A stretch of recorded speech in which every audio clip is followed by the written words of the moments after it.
North Dakota State passed its first test in the season opener at home with flying colors, but today presents a whole new set of challenges, taking on one of the most prolific passing attacks in the country.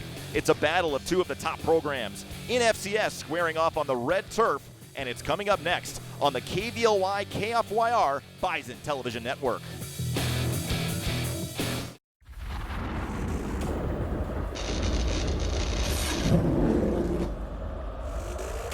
Get your horns out!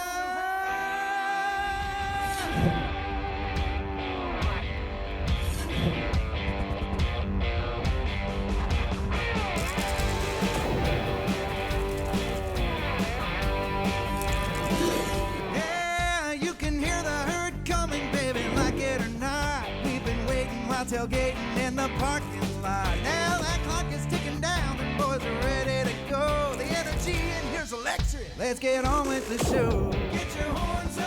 The green and gold are back in town. Get your horns up. Pumped up and ready to throw down. Toss that coin up in the air. Bring them boys up to the line. Hold your horns up high because it's Bison time.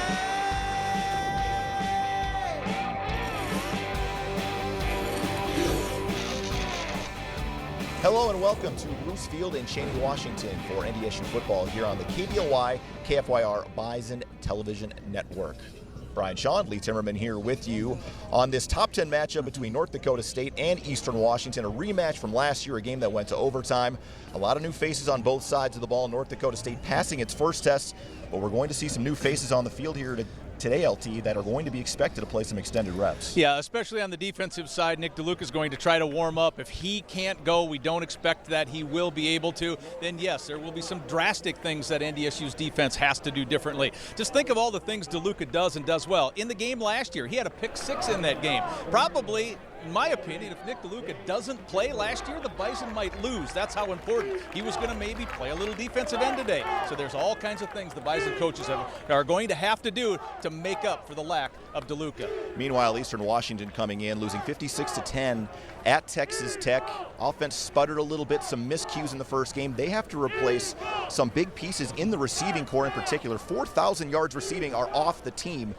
How does Eastern Washington do that here today? They just got to get on track. Well, they have Gage Gubrud, and that's a good place to start. Gubrud, I thought last week in the game against Texas Tech, at the beginning of the game, he appeared to me like he was trying to do a little too much, but as the game wore on, the receivers settled down a little bit. He was throwing to spots where the receivers weren't quite there. It's coming, and today, of course, you make that big step from game one to game two. I think Eastern's passing game will be much better today. North Dakota State's ground game, so important a year ago, so great last week. If they can continue to get that rolling today, LT, that will make it very challenging for Eastern Washington, and especially if they can go inside and outside. Well, inside is where the Bison want to start, but inside is also what Eastern did a very good job last year of defending. They spilled that defensive line and really hard to try to take away that power, and then the Bison have to be successful outside. Remember last year where the game-winning touchdown was scored? It was done outside, cranking it upfield. The Bison will try for that again today.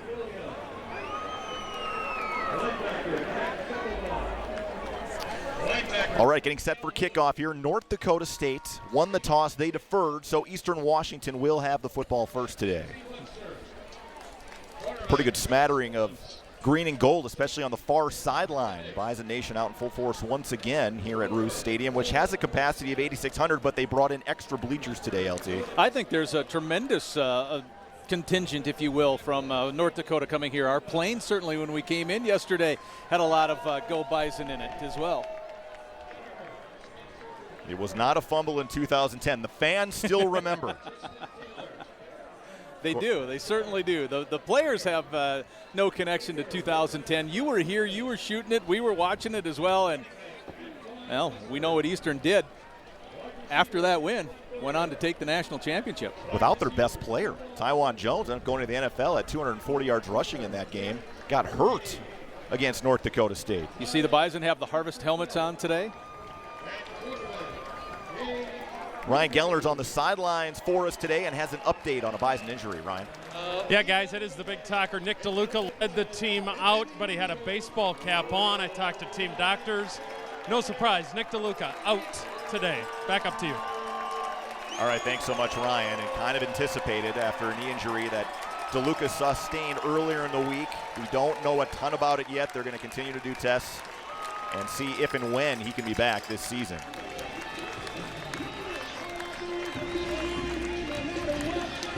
There's a look at Nick DeLuca. Two-time Butkus Award nominee, All-Valley, 257 career tackles on the sidelines. Well, we talked about it in the pregame show, just how dynamic a player he is. I think he's the best defensive player at this FCS level in the entire nation. So obviously the Bison have the next man up mentality, but when you're replacing someone who is we think going to play in the NFL someday, that's a big task, and it will be multiple players who have to do it. Get ready for a Peterson Farm Seed kickoff. Kick off your planting season with Peterson Farm Seed. Cam Peterson puts the toe to it, bounces through the end zone, and Eastern Washington will start at their own 25-yard line. Be really interesting for me right off the gate, Brian, to see how the Eagles come out and if they try to establish a little bit more of a quick strike passing game, or if it'll be more of a drop back. Let's take a look at your Shield starting lineup, starting with the NDSU defense. Caleb Butler, Blaine, Minnesota. Nathan Tangway, McWanago, Wisconsin. Aaron Steidel, Carlos, Minnesota. Stanley Jones, Bismarck, North Dakota. Nick DeLuca, Omaha, Nebraska. Matt Plank, Gardner, Kansas. Chris Board, Orlando, Florida. Jalen Wimbush, St. Petersburg, Florida. Robbie Grimsley, Hutchinson, Minnesota. Trey Dempsey, Lakeland, Florida. Gail Nelson, Papillion, Nebraska. All right, thanks so much. Guberud facing some pressure, got rid of it quickly and completed to Simba Webster, good enough for 9 yards up to the 34. Well, that was a longer developing play. So I guess the answer to my initial question when we came on here before the kickoff, it looks like the Eagles are going to be a little more patient downfield, allow their receivers to try to pick up 8 like they just did. Guberud on a keeper. Has some room to the outside, and this is what Guberud did last year in Fargo, was scramble around and use his athleticism. He has a first down up to the 44. Well, you can't call that a scramble. That was a designed quarterback run. Let's take a look at the Eastern Washington offense. Starting lineup also brought to you by Shields. We talked about Guberud, 5,200 yards and 48 touchdowns a year ago as the inside handoff goes to Custer. Antoine Custer, the starting tailback. Terrence Grady actually redshirted last year, was the leading receiver for Eastern Washington last week at Texas Tech with 91 yards, but a whole cast of characters and the receiving core with the departures of Cooper Kupp, Kendrick Bourne, and Shaq Hill. And that one almost intercepted by Levi Jordheim. Well, Levi Jordheim getting the snaps and a lot of reps because DeLuca can't play. Levi was able to, there was a play action pass, so he didn't get sucked up into the line of scrimmage. He was able to back up, do his pass responsibilities, and almost came up with the interception. He will have to play well today. Eastern Washington held to 10 points last week at Texas Tech, lowest point total since 2010. Across the middle and off the hands of the intended target, Stu Stiles, who had a big game in Fargo, 8 receptions, 169. Gave up a chance for a first down there and maybe a punting situation, but you never know with the Eagles. Well, why did Stiles have a big game last year? Remember Cooper Kupp, the kid who's in the NFL, drafted? He got banged up in that NDSU game. Stiles came in and caught 8 passes for 169 yards and a touchdown. From our angle initially, we thought he had a better chance to get both hands on that one. You see that was just too much fingertips. Nodak Insurance Company replays today. That was an issue last week early at Texas Tech. A lot of drop passes or guys just not quite in the right spots. Eastern Washington just a little bit off in the passing game, as this punt is really short and well out of bounds, and we'll see where the official marks it. Probably going to be somewhere around the 30, 35-yard line, I would think. That wind ate that one up. It got up into the wind. That punt was heading into the wind, and it just had nothing behind it. Let's take a look at the North Dakota State offense. Starting lineup brought to you by Shields. Easton Stick, Omaha, Nebraska. Colin Connor, Linden, Wisconsin. Bryce Messner, Mackville, North Dakota. Tanner Volson, Belfour, North Dakota. Austin Coonert, Sioux Falls, South Dakota. Zach Johnson, Spring Lake Park, Minnesota. Connor Wentz, Denellen, Florida. Brock Robbins, Cavalier, North Dakota. Lance Dunn, Waterloo, Iowa. RJ Urzendowski, Omaha, Nebraska. Darius Shepard, Blue Springs, Missouri. A change to the starting lineup. Brock Robbins is not on the trip. He will not start today due to a foot injury. Easton Stick quickly in the flat. What a catch by Darius Shepard at the 45. A defender draped all over him, but he has a first down up to the 46. That defender was Josh Lewis in fairly decent position, but Shepard was just able to get downfield, get the first down yardage, sit down, keep the defender on his back, and when he kept him on his back, the passing lane to Stick was back open, and there's the Bison going with a first down in the air right off the bat. Easton Stick, 17 of 26, 247 and a couple of touchdowns last year against Eastern Washington and Fargo. Back to power. Lance Dunn bouncing outside, lots of room inside Eastern Washington territory, down to the 44. 39, first down.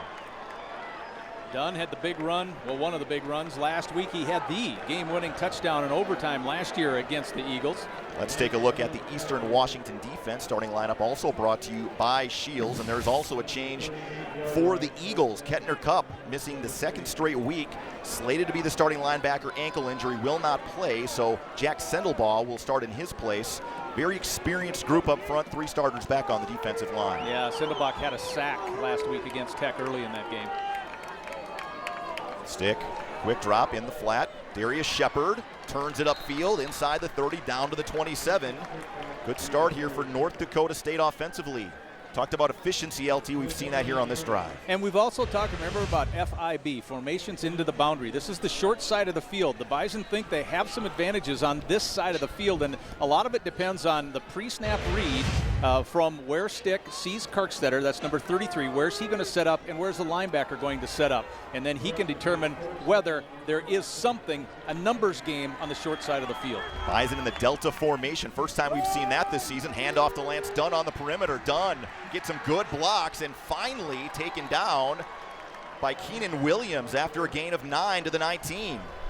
Tell you, Brian, we saw Ty Brooks last week kind of establish himself a little bit as a runner. Here's the block, number 28. Check that out. Cuts the legs off. Dunn is able to get enough for the, or close to the first down, because Ty Brooks, number 28, on the Nodak Insurance Company replay, comes up with the block of the play.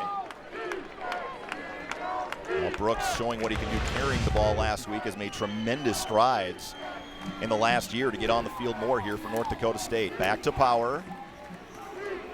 That'll be a first down up to the 16. First carry, I believe, for Bruce Anderson. Actually wasn't power. That was just straight zone. So that was an opportunity to just getting man on man and seeing if you can be more physical.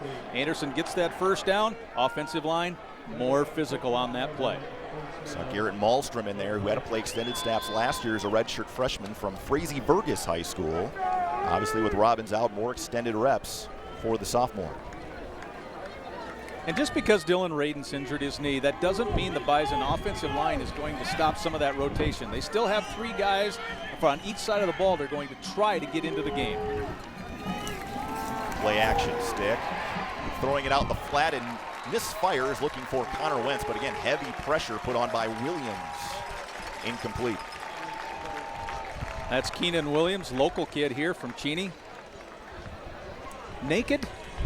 Well, it can be described as a number of different ways, but in the sport of football, naked means you're not giving the quarterback, when he rolls out, protection. The Bison think there's some things that Stick can do in the naked game today to try to get around that end and be able to get the ball downfield. That time, Williams said, no, it's not going to work. Back to the ground game on the perimeter for Bruce Anderson. Got one block from Tanner Volson and cut it upfield to the 10-yard line, gain of 5. Volson was able to take Kirkstetter down, though, but he wasn't able to try to just shove him all the way out. The play still slides a little bit further outside than the Bison want it to be. Nodak Insurance Company replay. You see how Bruce just has to belly it a little bit more? So that's the difference between a 5-yard gain and maybe a potential first down. The Eastern Washington defense started very well against Texas Tech last week. 3 scoreless possessions. They were able to stop the Red Raiders and then gave up 7 straight touchdowns. So hard to see what we're going to see out of the Eagles. Stick under pressure. Drops it off, and it is caught by Jeff Ilias right at the yard marker. I think he's got enough for a first down at the 6. This will be very, very close. Now they're saying it's an incomplete pass, that Ilias didn't have control of it down to the ground. So there's a difference of opinion on the officials on the far side. So if Ilias catches that, and it's a little short, Bison probably go for it. Stick under the pressure, no running back. So there was nobody back there to block. 5 receivers set. And the ball gets ripped out. Incomplete. Again, Ilias is not seen a lot of action since hurting a knee early in fall camp, so just kind of getting back into the swing of things. And actually, Jeff thought when the injury first happened, or the play in practice first happened, he thought he tore his ACL. So the fact that he's back out here the second game of the season is a really blessing for him. Cam Peterson on for a 27-yard field goal attempt. He missed twice last week against Mississippi Valley State. This one is down, it is up, and it is good. Peterson good from 27, and North Dakota State strikes first on its opening possession with 10:31 to go in the opening quarter. We'll take a quick timeout and be back with more from here at Roos Field in Cheney, Washington after this.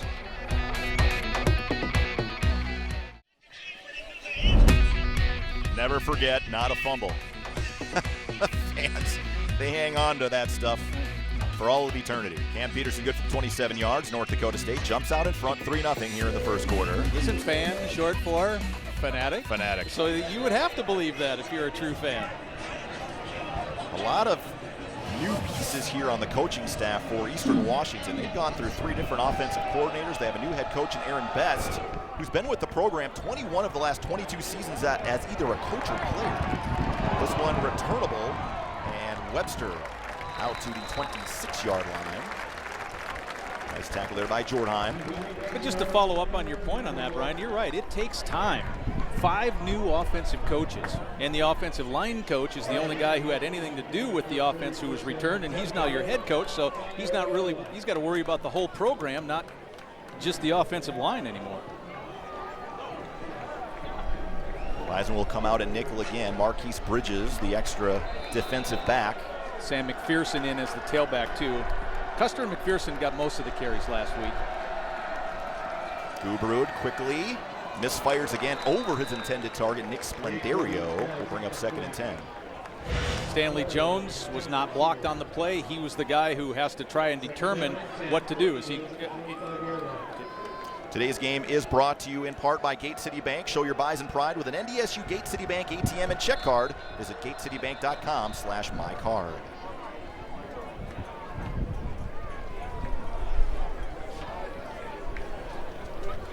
Have to reset the play clock.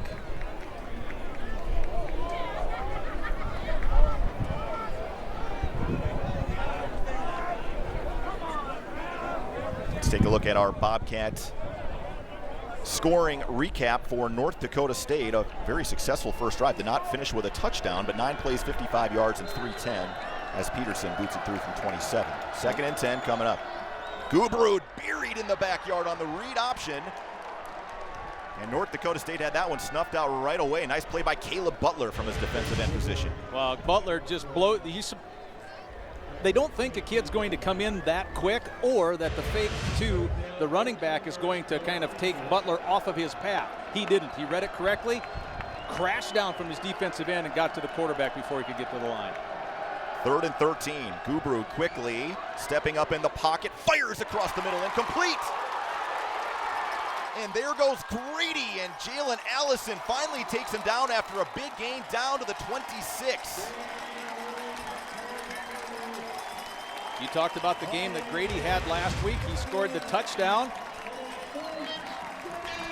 What you're going to see the flash, you see Dempsey overrun the play. He's the guy that has to try and make the tackle. Couldn't. Grady again open, and Dempsey on the coverage, and that'll be another first down for Eastern Washington down to the 13. That's what Eastern likes to do. If you get a first down, you go quick on 2nd down. If you get good, so they'll go quick again here. But the Bison, no, they did not. Yeah, they did substitute. So NDSU has the opportunity to substitute because the Eagles brought a new man in. Yeah, tight end for the first time coming in. Tight end, what's that? They have a couple of them, don't use them a lot. McPherson still in the backfield as Eastern Washington quickly has answered on this drive deep in Bison territory. McPherson gets the call, has some room, and eventually taken down at about the 7-yard line. Down to the 6-yard line. Inside the multi-care red zone. Kind of a read option, one of the most popular offensive plays in college football now. Kodak Insurance Company replay. Losing the ball at the end, but losing it out of bounds. 2nd and 5. Gubrud. Time again in the pocket. Might take off and run with it, and he will get what he can. Going close to a first down, about a yard short of the 4. We'll bring up 3rd and 1. Right inside the 5-yard line, down to the 4-yard line. Bison player lost their helmet. I think that was Nate Tangway. Here's Gubrud. He looks right, nothing there. Looks left, nothing there. Bison have him covered. Third option, nothing there. You break down, make a good tackle. Jordan Hyman open field, forcing a third down play. Gubrud was thinking touchdown when he was thinking pass. As soon as he pulls the ball down, knows he can't get in the end zone, he was trying to sneak for that first down. Eastern Washington will line up. And more of a power set here on 3rd and short.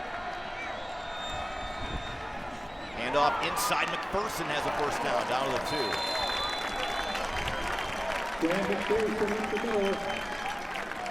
There was some movement on the offensive line, not in that play, but in terms of personnel for Eastern. Showed pretty good muscle on that play to get the first. Go quick again. And Gubrud's going to keep it. He's got nobody outside and is going to dart in for a 2-yard touchdown.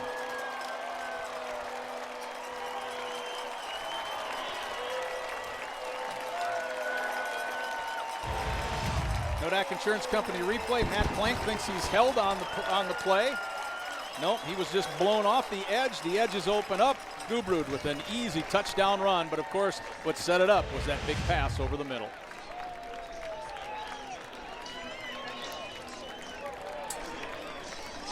Eight plays, 75 yards, and 212. Quick answer for the Eagles as roll down. Alcabendis comes on to add the extra point. This one is just through. 7-3, now your score on the Egg Country Farm Credit Services scoreboard. We'll be back with more first half action from here in Cheney. 7-3 your score, 18-19 to go here in the first quarter. Gage Gubrud in from 2 yards out, and obviously the big play of that drive, the 3rd and 13 on the 50-yard completion to Terrence Grady, setting up Eastern Washington, and once they get that momentum going, tough to stop. Yeah, when you're when your safety or one of your safeties, in this case, free safety, when you miss that tackle in the middle of the field, you know it's going to be a huge play, and it ended up being 50 yards.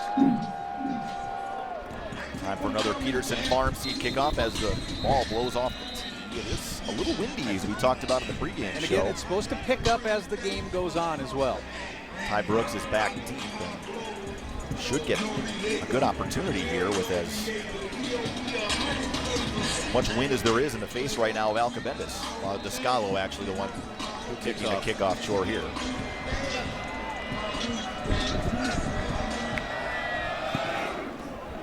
This one hangs up. And Brooks takes it from his own 12. Ty Brooks, an electric playmaker. Brooks sneaks around one tackler and inside Eastern Washington territory down to the 47. We saw how slippery the young man from Fargo South is last week against Mississippi Valley State, and he shows his elusiveness here. Nodak Insurance Company replay, and he's going to cut back to his right, slowed down just a little bit to allow one of the Eagles defenders to catch up to him, but it was not until he crossed midfield. So yeah, you're right, Brian. He had a really solid game last week. You could just kind of see his confidence grow every time he touched the ball.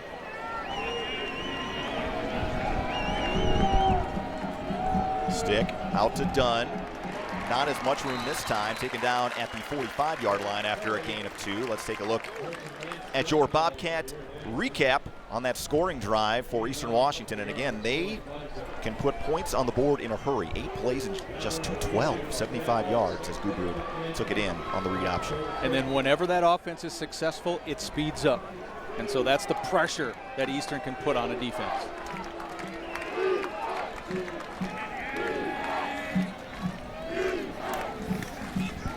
Ground game again. Anderson tiptoes through a hole and gets down to the 40-yard line. We'll bring up 3rd and short. Aaron Best talking this week saying the most important down for us is first down. You cannot let them have 5-6 yards on first down and then get off balanced. Well, they had success on first down, but then second down gets NDSU right back where they want to be, 3rd and manageable. But there was nothing fancy from the defense there. That was a 4-3 setup, no pre-snap movement. It was just, here we are, let's see what you're going to do. And the Bison had a pretty good gain up the middle. Stick will operate out of the shotgun here on 3rd and short. Hardstetter showing pressure. Stick is going to keep it, get to the outside, and turn the corner and has his first down right around the 36-yard line. So the Bison move the chains. With some success to the short side, one of the things the Bison felt they could do today, you mentioned Karkstetter, number 33. He comes into your screen here down the bottom left side. The play rolls away from him to the short side. Stick is able to roll around enough around the end to pick up the first down. Jack Sendelbach trying to get in from his linebacker position, just out of the reach of Easton Stick. Austin Kunert with a very nice seal block as well on the edge. Stick quickly fires in the flat. Urzendowski bounces off a couple of guys and gets down to the 31. Really interesting play from the Bison, something I don't think we see a lot. The offensive line did power motion, meaning you had the guards pulling, but it was a pass play. So they meaning the NDSU Bison, trying to set up a few things, give different looks to that down defensive lineman, so you run plays like that to try to influence something a little bit later in the game.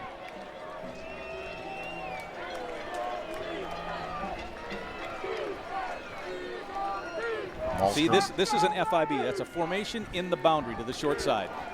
Dunn has some room again up the middle and taken down by Mitch Fettig after a gain of 7 to the 23. And that will move the chains again. A methodical drive here that started inside Eastern Washington territory. Tell you, Malmstrom had a beautiful block. He's the lead fullback on your Nodak Insurance Company replay. Number 39. Not only did he engage 4 yards deep, but he turned that linebacker that he got. So tremendous job by the lead blocker on that first down play.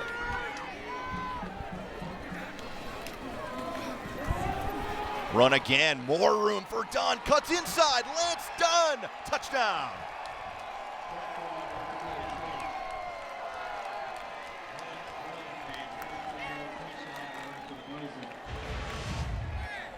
Watch Austin Kunert influence this play. Kunert is out in front. He doesn't bury anyone, but he sucks the safety over to allow Dunn to plant that left foot and get upfield, just like he did last week, just like he did against this team last year. North Dakota State 76 yards on the ground already here in the first quarter. And Dunn responsible for 58 of those. Bison offensive line real solid on that drive. Peterson misses the extra point off the upright, no good, and that will keep the score 9-7. Peterson 49 of 50 in his career on extra points, but he misses there. But the Bison do have the lead, 5:15 to go here in the first quarter.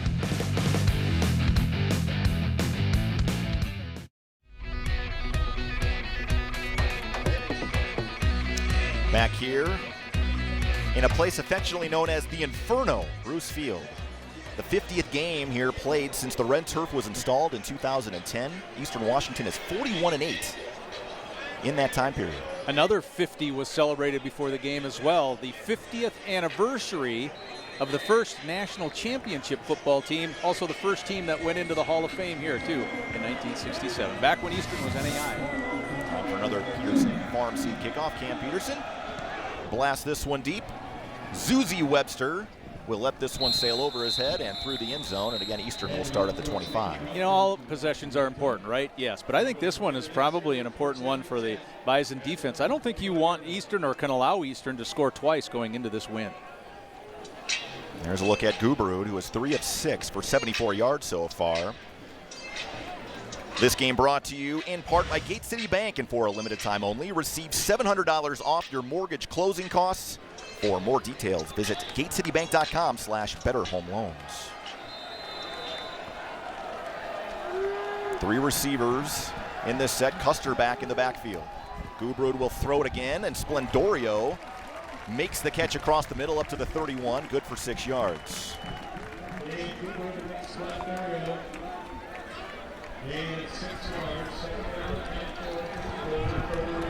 Here they go again. Custer to the outside this time. Tuska there to turn him back after a gain of 1.5 yards. Will bring up 3rd and about 3.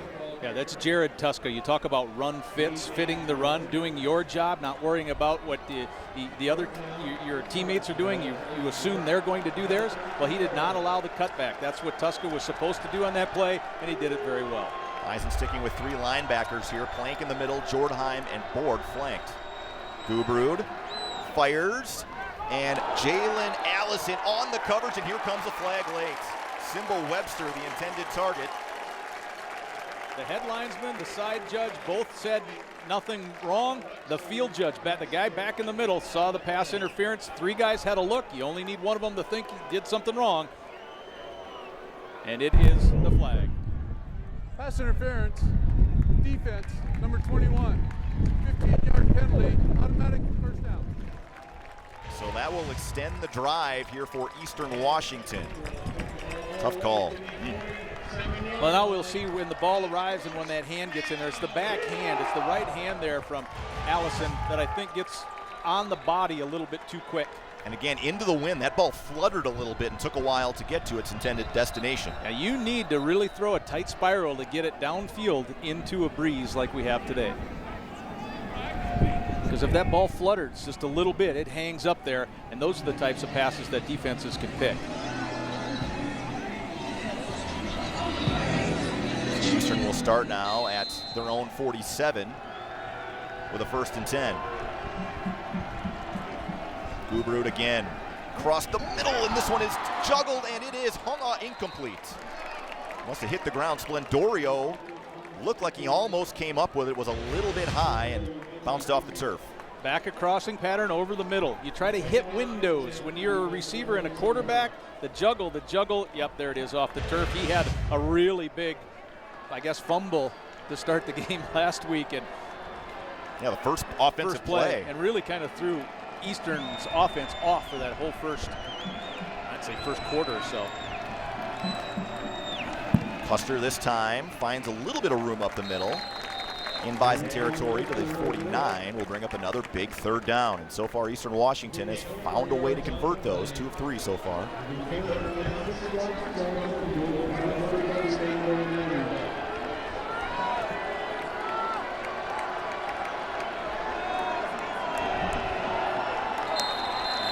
Bison may have just given him one.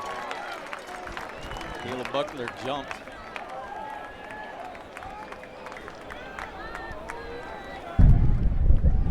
Defense into the neutral zone, offside, cause the offense to react.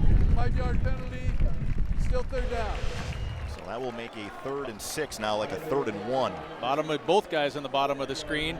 Steidel moved, but Butler went way across.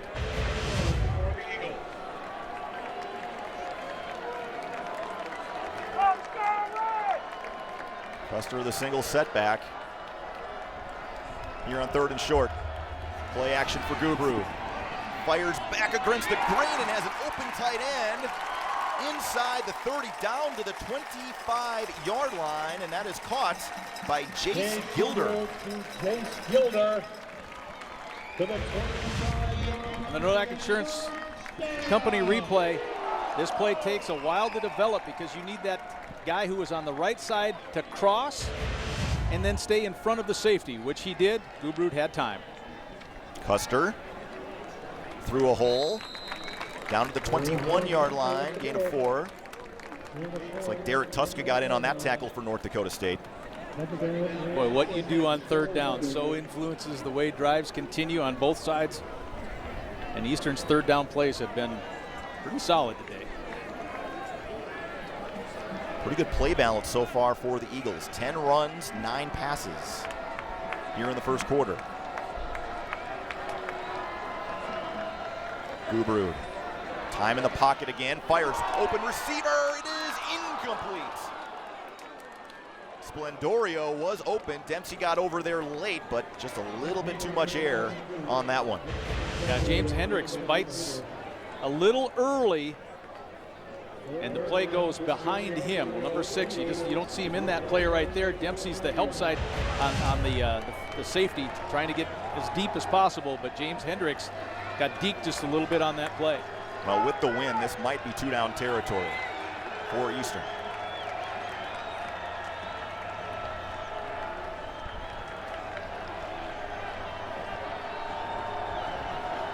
Down to 10 on the play clock. Plenty of time.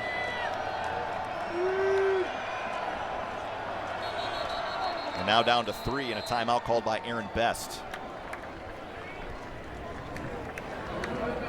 Brian, you talked a little bit about the run-pass mix, and that's one of the things that Aaron Best said he wanted to do. A little bit more 50-50. Let's take a look at your trivia question brought to you by the North Dakota Soybean Council. What heart-healthy snack is an immature soybean pod that is steamed and served with salt? Have your answer coming up. Sounds good. Why don't you go get me some too? Why you if you go, get me one.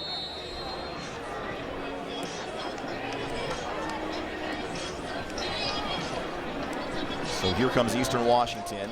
We'll spread it out 5 wide with Custer. Also lining up at wide receiver in an empty formation here for the Eagles. Now Custer will motion back. Gubru running out of time, and he's buried back at the 26-yard line. Blake Williams got there first, along with Derek Tuska. Well, Eastern's offensive line has held up fairly well in these long developing plays. This time it breaks down. Williams comes around edge, and then the pocket just smashes around number 8. And Eastern Washington will lead the offense on the field here in 4th and 11. Gubrud, incomplete. Stu Stiles, I think the intended target, but that thing looked off from the start. And a turnover on downs, a big stop for North Dakota State. Stiles was a little bit more to the middle of the field, and the pass was kind of right down the hash mark. But you're right, judging by that last PAT attempt, there's no way you can take a field goal. Have a field goal try, I should say. Let's take a look at the answer to your North Dakota Soybean Council trivia question. What heart-healthy snack is an immature soybean pod that is steamed and served with salt? The answer, your favorite. Edamame, you love it. I said, go get me some. Okay. All right, Brian's in. He's going to go get me some. Bison spread it out here on the change of possession with 3 wide, and Stick will fire, and a dangerous pass is Homesteader on the coverage with Shepard. Oh boy. That was close to going the other way. That ball has to be further to the outside, and it wasn't. Nodak Insurance Company replay. It hangs just a little inside. Ideally, you want Shepard to take both hands and reach out in front of him to try to catch that ball, and it hung back shoulder just a little bit too much.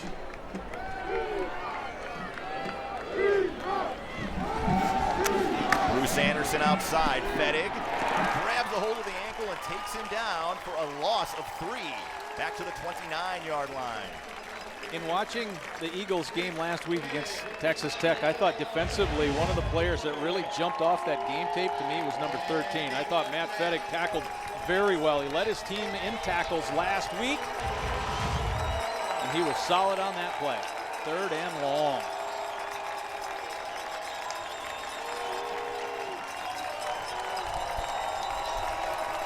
See if North Dakota State can keep the chains moving here on a 3rd and long opportunity. 3 receivers in the formation. Desmond Kane into the near side of your screen. Stick has time, fires in a hole, and a tight window there. Almost got it into Urzendowski. Zuzi Webster in on the coverage for the Eagles. Super hand play at the end of this for Eastern Washington, because I think the ball gets into the hands, but then it's ripped out. There it is, Urzendowski. Well, I thought maybe he had a little cleaner grab on that. And then with some help, that ball not quite early enough there. So NDSU 3 and out after the stop on defense. And here comes Jackson Kuntz for his first punting opportunity of the season. And if you're the Bison defense, you're going to go back right back out there. NDSU did not have the ball long enough on offense to give them a longer break. Flags fly before the snap.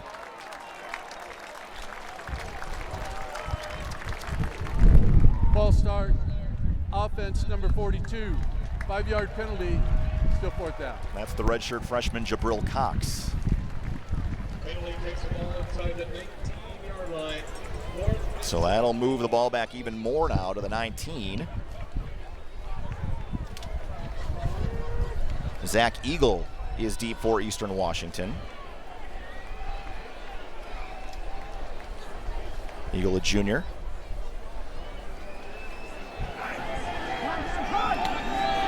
Kuntz. Oh boy, not a good effort. Wind will blow it a little bit. Takes a NDSU bounce inside the 40, down to about the 37-yard line. And all things considered, I think NDSU will take that. Oh yeah, the Bison got lucky on that bounce. Ends up being about a 38-yard punt. Because it was ugly coming off his foot.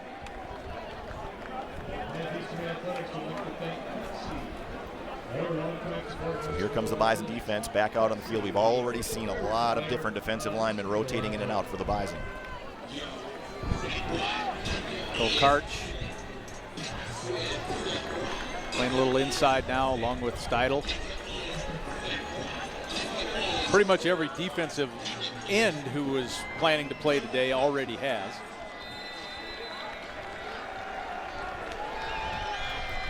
Gubrud handed off to Custer, who's got room this time up the middle, up to the 45, 46-yard line for 9 yards. I tell you, it's a play like that where you really miss number 49 because he is a tremendous run stopper. There's a look at Gage Gubrud's stats, part of your North Dakota Beef Commission quarterback comparison, and I don't think he's short. That Custer got there. Maybe a yard short. Numbers last year just staggering for Gubrud. Let's not forget, Gubrud was a walk-on here at Eastern Washington. He had one offer to D3 Linfield. Came on, won the job as a sophomore. 5,160 yards last year, 48 touchdowns. And he was on 6 different All-American teams. And remember the game after the big game at NDSU, he played so poor that he was actually pulled out, and then after that he just rode off into the sunset for the rest of the year and piled up all those yards you were talking about, Brian. That'll take us to the end of the first quarter. North Dakota State leads at 9-7 on the Egg Country Farm Credit Services scoreboard. We'll be back with the second quarter coming up after this.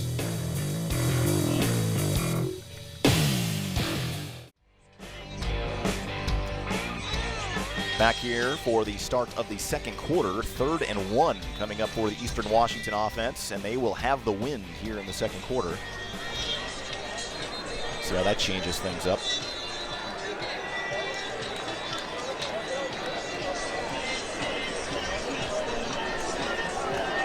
Gubrud, 5 of 11 for 99 yards in that first quarter. But more importantly, LT, Eastern Washington ran 24 plays. Yeah, that's a lot of snaps for the Bison defense to be on the field already.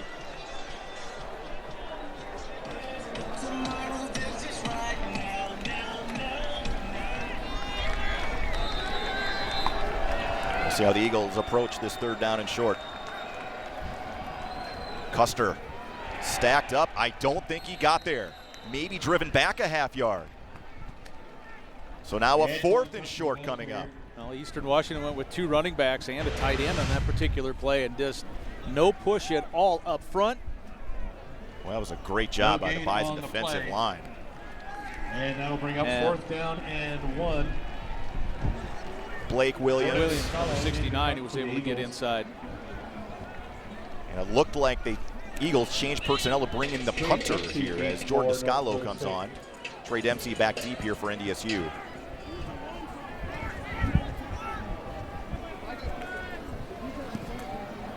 This one hangs up, carries a little bit with the wind.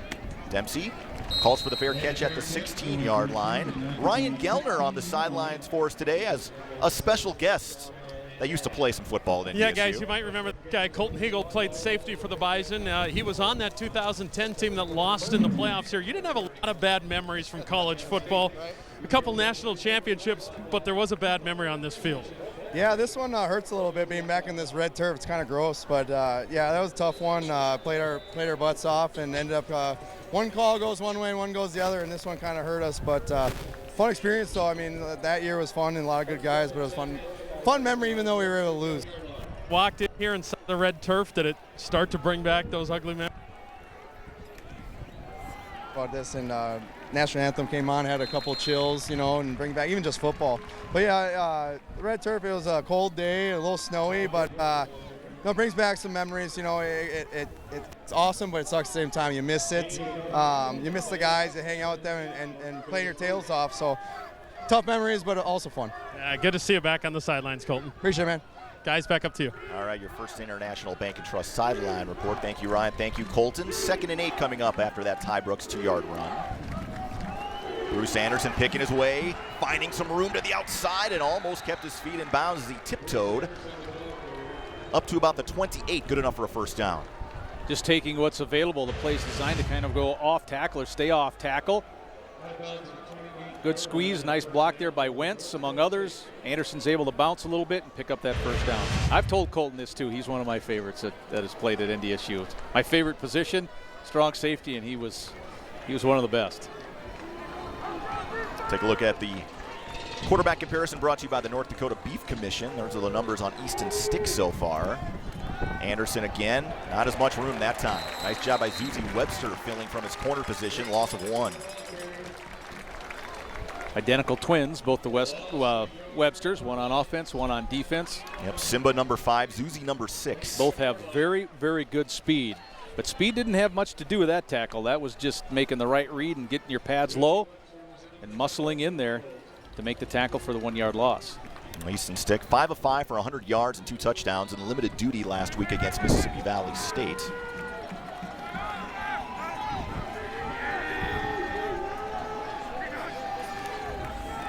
Stick, time in the pocket now, running out of time, and will try to get what he can. Will gain a yard back to the 28. Will bring up 3rd and 10. And a player down for Eastern. Nodak Insurance Company replay. Stick, watch his helmet. He just keeps moving, sliding around. And remember, we talked a lot about it last week, how the Bison, when Stick gets the top of that drop, he wants the ball out. Well, his first 2 reads, nothing there, and then nothing opened up. JT Tiuli is the man down, and he was also in on that tackle. Looked like he got hit by his own guy. Keenan Williams also coming in from his defensive end position to help on that tackle. Well, you talk about good players. He's a good player, too. He's 320 pounds, plays that nose, hard man to move. One of the things that the Bison offensive line had to worry about was that big guy. JT Tiuli, a first-team All-Big Sky selection in the preseason. Tiuli's engaged. And then, yeah, he does kind of run a little bit into his own guy on that particular play.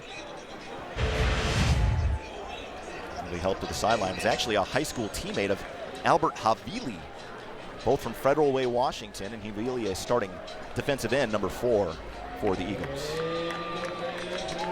Holding that arm a little bit gingerly. Not sure if that's just a stinger or something serious. They'll take a look as 3rd and long coming up here for NDSU.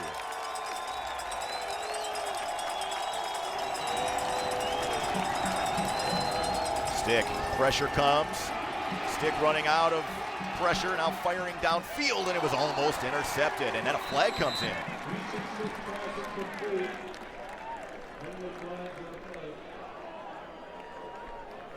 This could be pass interference because I think Dunn was knocked to the ground, and I think that's who Stick was trying to look at. It came in really late. Yeah. Kurt Calhoun, the linebacker, just buried Lance Dunn, and then it sailed over all of those guys into nothing because I think the Bison were trying to set up something like a little bit of a screen. There's 2 flags, so I'll be curious to find out what the calls are and if they're both different penalties or the same penalty. Officials will sort it out and let us know. I mean, Calhoun just mowed him down. Greg Wilson, the white hats for this officiating crew.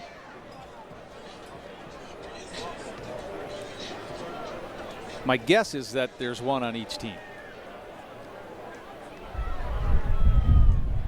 During the play, we had holding on an eligible receiver, defense, number 59. 10-yard penalty results automatic first down. Well, that's a big penalty. And Eastern Washington got hurt a lot last week against Texas Tech with penalties on 3rd and long. Watch Lance Dunn. He's over here. There he's being held, and then knocked to the ground. So they not only held him 2 or 3 times, they mugged him. Well, that keeps the chains moving and a big 3rd down to keep the Bison offense on the field. On 3rd and 10. On a play that was breaking down. So Eastern gave NDSU a lot of help on that play.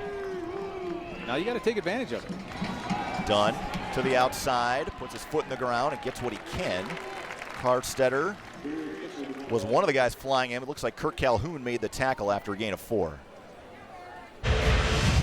But the Bison are able to stay on schedule with this 4-yard pickup. The big guys out in front. Again, we've talked about how Dunn plants that foot and gets upfield.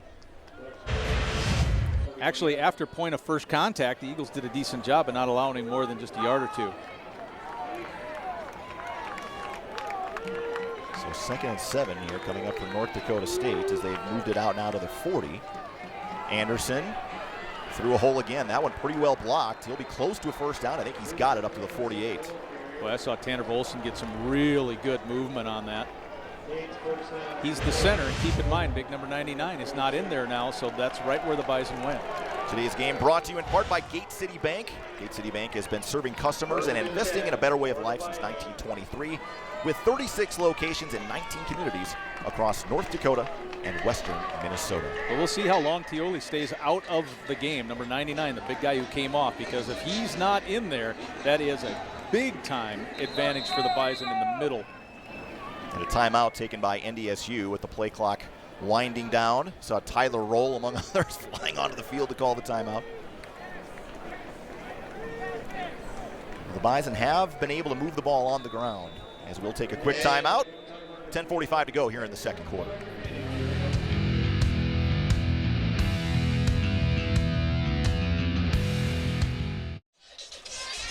.10:45 to go in the second quarter.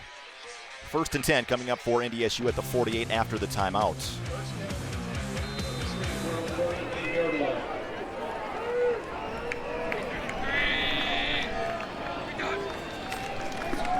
Anderson following Tanner Volson and then turned back by Calhoun and finished off.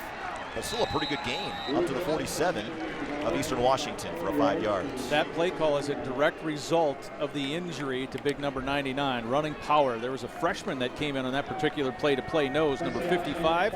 He is a freshman, and Matea, but he's only 255. So you go from 320 to 255, and he's out after one play.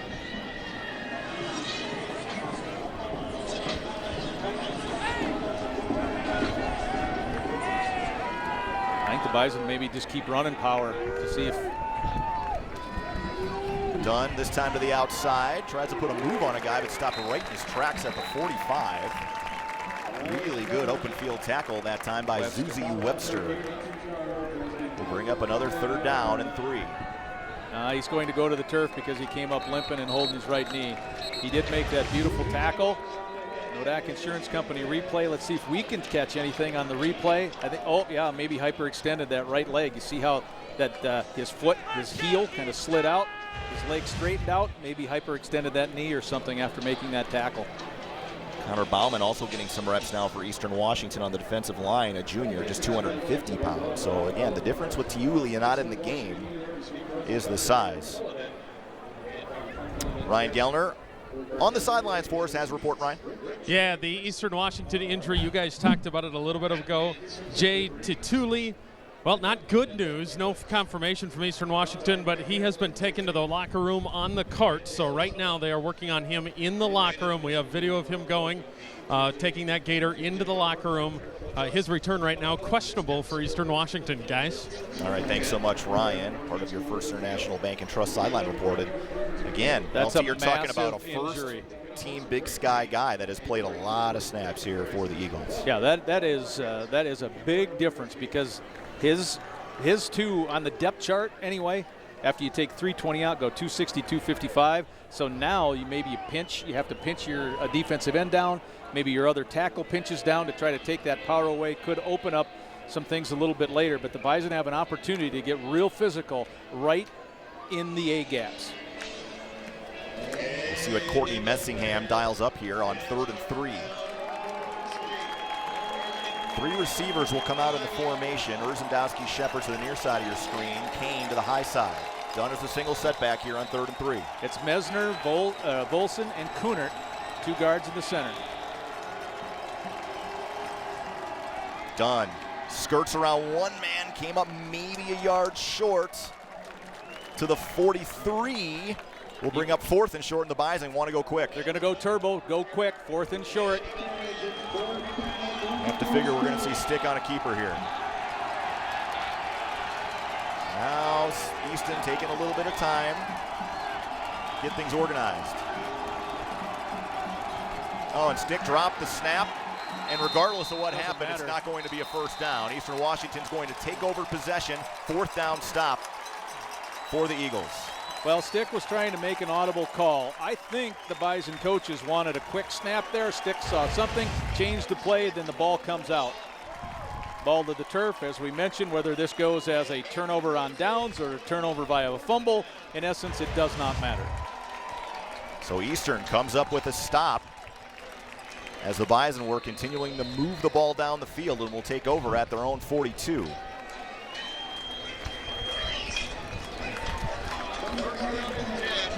The one thing at least that drive did is it kept the defense off the field for a while. They had an opportunity to talk things over, had an opportunity to get your legs back under you, your breath a little bit back under, you know.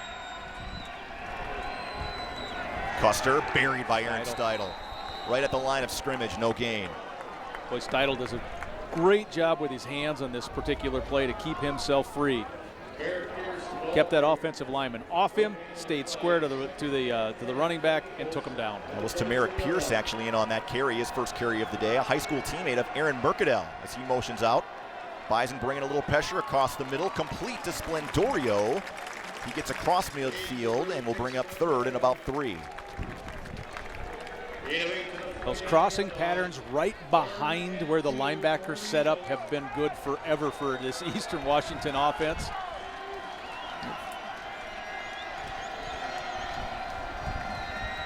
Hoover will head to look to the sideline quickly here and get what he likes on 3rd down.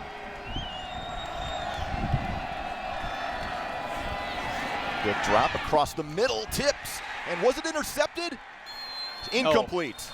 There were 3 different Bison defenders. Jordheim and Grimsley were the 2 I saw that had a chance at that football.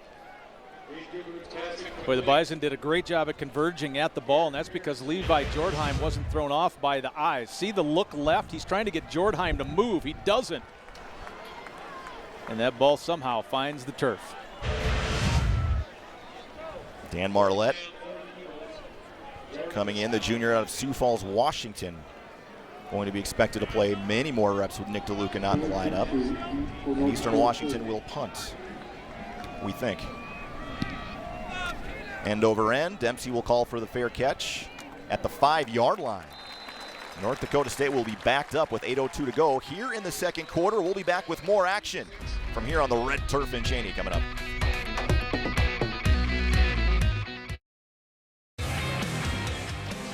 A pleasant day here in Eastern Washington. The smoke has cleared out, some sunshine peeking through, right around 78 degrees. NDSU backed up inside their own 10 at the 6 for a 1st and 10 after that punt from Descalo. Dunn made a nice move to step out of one potential catastrophic tackle in the backfield and get it what he can up to the 9. Well, that's a good job by your running back because Dylan Ledbetter just blows through the gap, gets deep into the NDSU backfield. Dunn sees it and is able to sidestep it. See the Ledbetter get right through that gap. Dunn takes advantage of the fact that he overruns the play just a little bit, and he's able to gain, 4 yards on the play? Dunn so far, 9 carries, 69 yards, and the touchdown.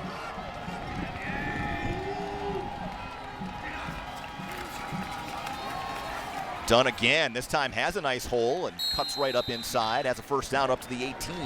Now that particular drive off the line of scrimmage is what all of last week looked like. That was just the Bison being much more physical. Double team on the left side. Dunn's able to pick which hole he wants, and he picks up the 1st down. That was a tremendous job by the offensive line, and again, able to do that because one of the best nose guards in the conference is not out there. In the conference, I mean the Big Sky.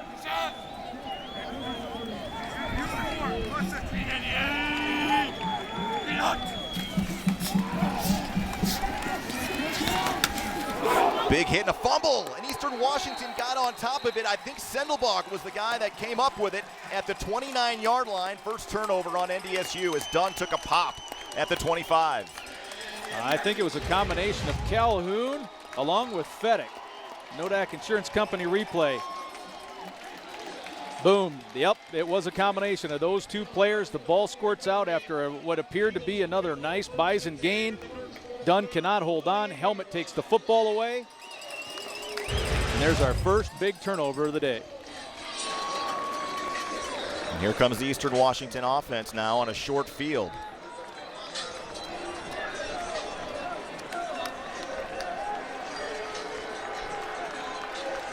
Gubrud will operate out of the shotgun. 3 receivers in the formation here on 1st and 10.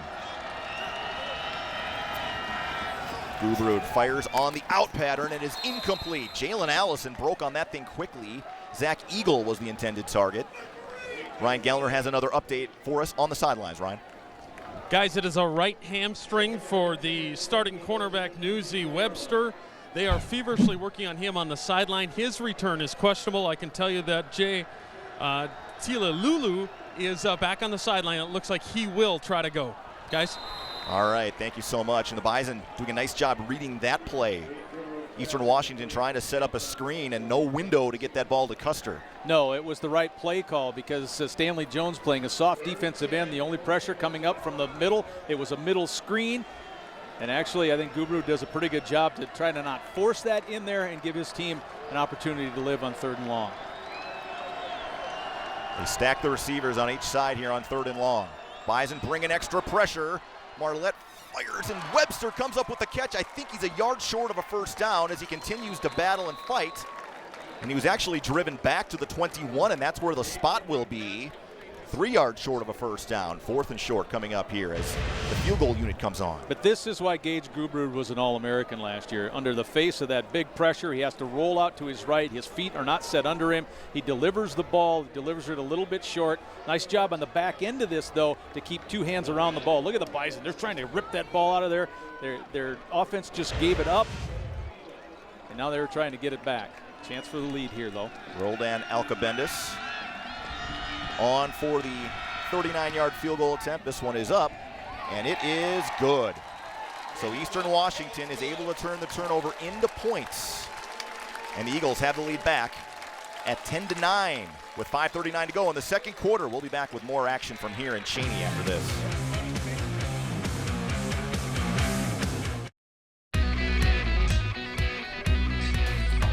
10-9 your score, 5:39 to go here in the second quarter as Roldan Alcabendis connects from 39 yards on the field goal to give Eastern Washington the lead. But LT, you had mentioned off air that was probably a win for the Bison defense. Yeah, to go three and out and to allow a field goal there, that's a win for the Bison defense, even though NDSU gave up the lead. Descalo will boot this one away.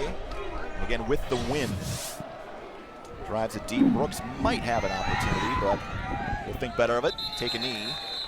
About 5 yards deep. NDSU will start at the 25. Today's game is brought to you in part by Gate City Bank. Show your Bison pride with an NDSU Gate City Bank ATM and check card. Visit gatecitybank.com/mycard. Well, the Bison certainly able to get something established into the wind in the second quarter on the ground, but it's 5.5 minutes long enough to run it 75 yards.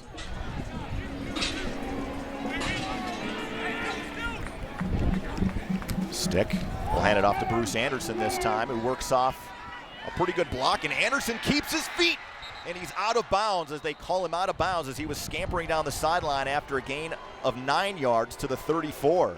Just when it looked like Anderson was going to pop this thing, he did get a foot on the out-of-bound line, end line and sidelines. Nodak Insurance Company replay right there. His right foot hits at the 34-yard line.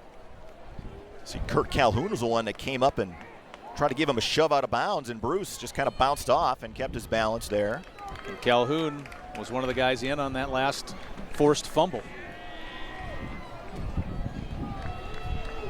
Different look here with 3 down linemen. Anderson through the hole again. Good room again for Bruce. Well, gets what he can until he's taken down by Hoffman after a first down run up to the 43. Eastern just tried something different because what they were doing wasn't working. 3 down linemen trying to play it a little bit softer and then read after the handoff is made. But Anderson is able to make better cuts to get the first. That was an interesting approach. We'll see if the Eagles continue to try to play it that soft in the middle. Ty Brooks now checks in at tailback.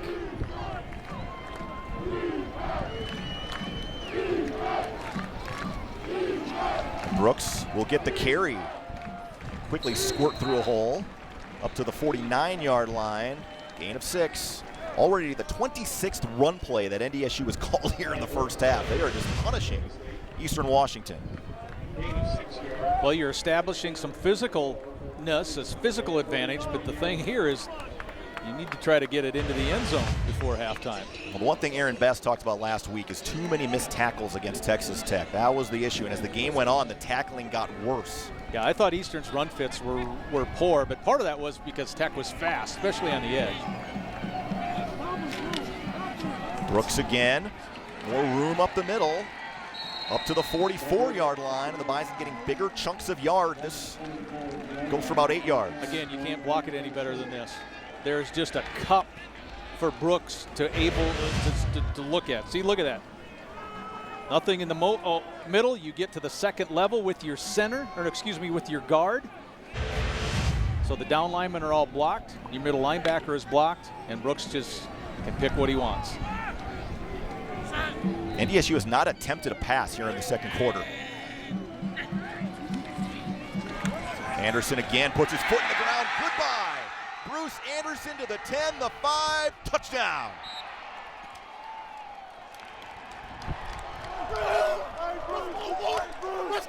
There's the answer to my question. Do you have enough time? Yeah, you only needed a couple of minutes. Bruce Anderson, the Bison offensive line again with the tight end help, just blowing things up. Here's a stretch play out to the left. Beautiful cut by Anderson. Here comes, I think, Fettig to maybe trip him up at the end. Anderson just going all out to get it into the end zone and give NDSU the lead right back. Touchdown. Nice finish there by Anderson. The Bison, almost 200 rush yards here in the first half on 28 carries. Extra point is up and is knocked through from Peterson this time, and the Bison regain the lead 16-10.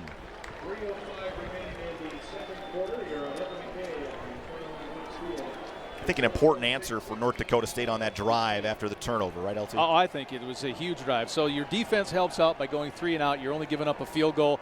Bison get the ball back. You think, boy, is 5.5 minutes enough? It only took 2.5 minutes. All run plays, all explosive offensive line surges.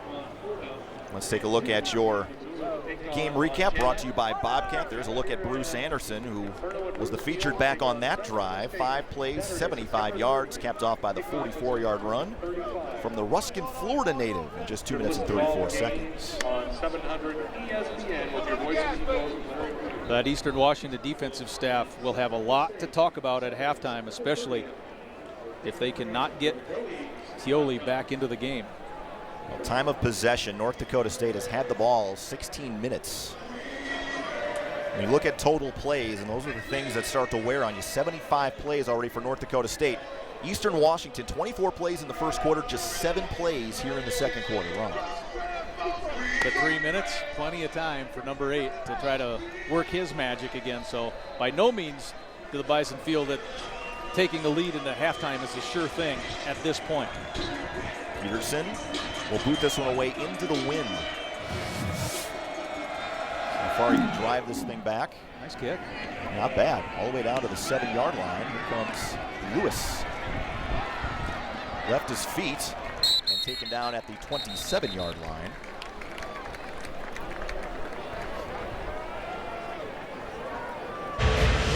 Nodak Insurance Company replay.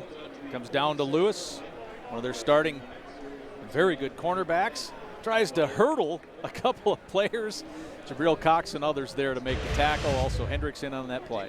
And again, with Zuzi Webster sidelined at the moment, he's your normal kick returner. That's why Lewis is in the game. Here comes Gubrud. 5 wide out formation, no running backs. Bison are going to go with 4 down linemen. Gubrud's going to take off with it, and the Bison had it snuffed out from the start. Loss of 1, back to the 26-yard line. You saw Jared Tuska, the first one there for NDSU. Boy, the 2 guys in the middle, well, there's Williams and then Tuska. Or no, excuse me, that was Tangway and Tuska. Nate Tangway not moved at all on that particular play. Nice job by the big man. Eastern will go quick. Gubru going to air this one out into coverage. It is intercepted by Robbie Grimsley.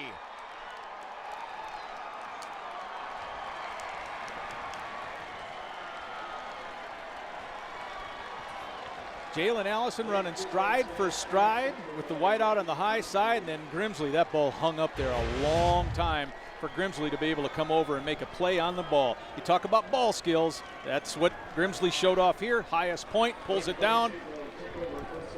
That almost looked like a Hail Mary LT. The ball just hung up there forever. Yeah, it stayed in the air for a long, long time. And now the Bison offense set up with good field position in 2:26, and they got plenty of timeouts to use here. And it only took 2.5 minutes all on the ground to score last possession. Robbie Grimsley, the former Minnesota Mr. Football, 5 interceptions last year. That's his first of 2017.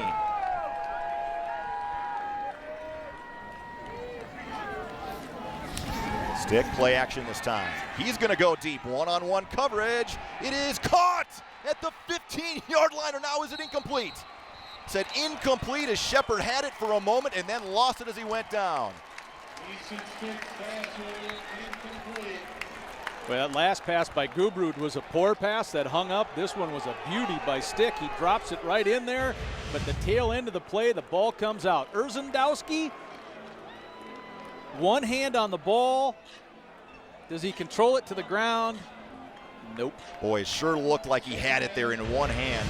Pretty good coverage on the play, and RJ did a good job of even getting the ball in. To catch it with only one hand. And Courtney Messingham taking a shot there on first down.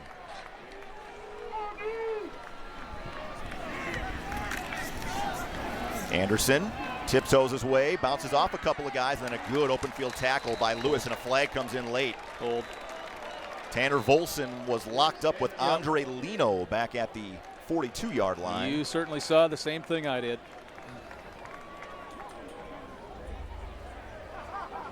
He kind of pulled him to the ground and then laid on top of him. Holding. Offense number 74.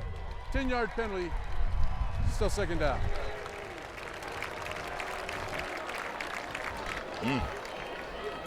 So Eastern Washington will elect to back up North Dakota State. Well, even though the Bison took the shot and it didn't quite work, I agree with moving them back heading into this win. Middle of the screen, there's the tackle. When your center's tackling somebody, that's a pretty easy call to make, and then he just lays on him. Nodak Insurance Company replay.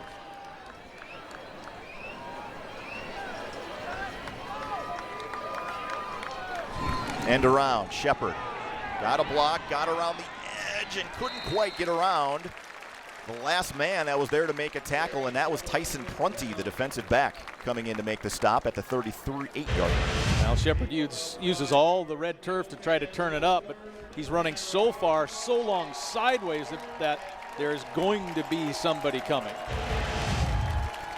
So 3rd and 15 from the 38 coming up.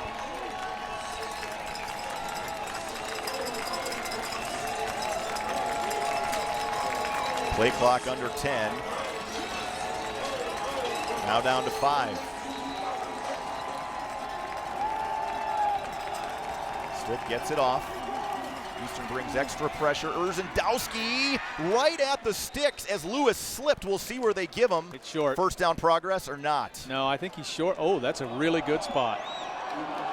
He's going to have it if that's the spot they stick with, I think. I tell you, I thought he was over a yard short. That is a favorable spot for the guest on the scoreboard. Long out pattern. Urzendowski makes the catch. Tough to tell from that angle. To be honest with you, I don't think he was anywhere near the first down marker. Pass and a first down. The play is under further review. This one could come back. I don't think he was close to the first down marker at all. Here's our play. Well, right there, that might be tough to overturn it. Depends where they consider where he possessed the ball. Again, that angle, tough to tell.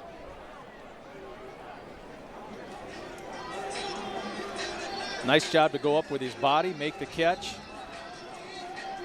That's a generous spot. His first contact with his feet, obviously, where you possess the ball and where you land are two different things. I just don't know if there's enough angles available to it. know. And again, it's got to be definitive, and I don't think there's anything that we looked at that shows it is. And our replays today, there's another television unit doing this game locally, so our replays are not the booth replays either. If I got that right, I believe that's true. It's certainly a big call in the game. If North Dakota State has a first down, they got a chance to go in and get more points. If not, then it's decision time for Chris Kleiman. Well, I think you go for it. I think you try to keep Gubrud off the field, even if it's 4th and 1. Nodak Insurance replay now. This is enhanced. That's why it's a little digitized. We're inflating it for you to get a look at it. I think that's a first down. Do you? I think he's short. If the ball's possessed in midair, right about there, that's at the first down marker to me. So, you know, I'm saying he's got it right about there. Is there enough as they continue to take a look at it upstairs? I don't know if you can overturn it.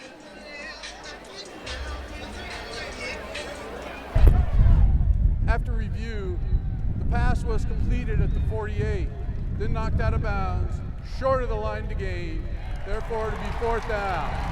That's the way I saw the play live. I didn't think he was close, but I still think you go for it. We'll see what. You punt it into the wind. Give him. Okay. Here comes the punting unit, I think, as the offense is called to the sidelines. I don't think Chris Kleiman wants to take any chances here. At midfield, yeah. Especially with NDSU getting the ball to start in the second half. That's true. The Bison did win the toss.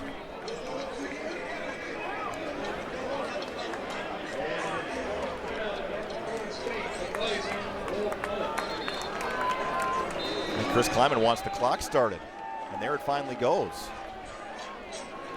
Because you can take another 17, 16 seconds off of it before you snap it if you want. James Fisher, very, very good at his job. Let's snap it.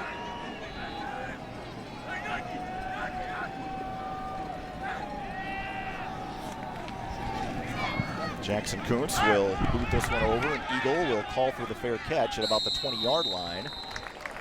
And Eastern Washington will have 1:11 to try to move this thing downfield. And 2 timeouts.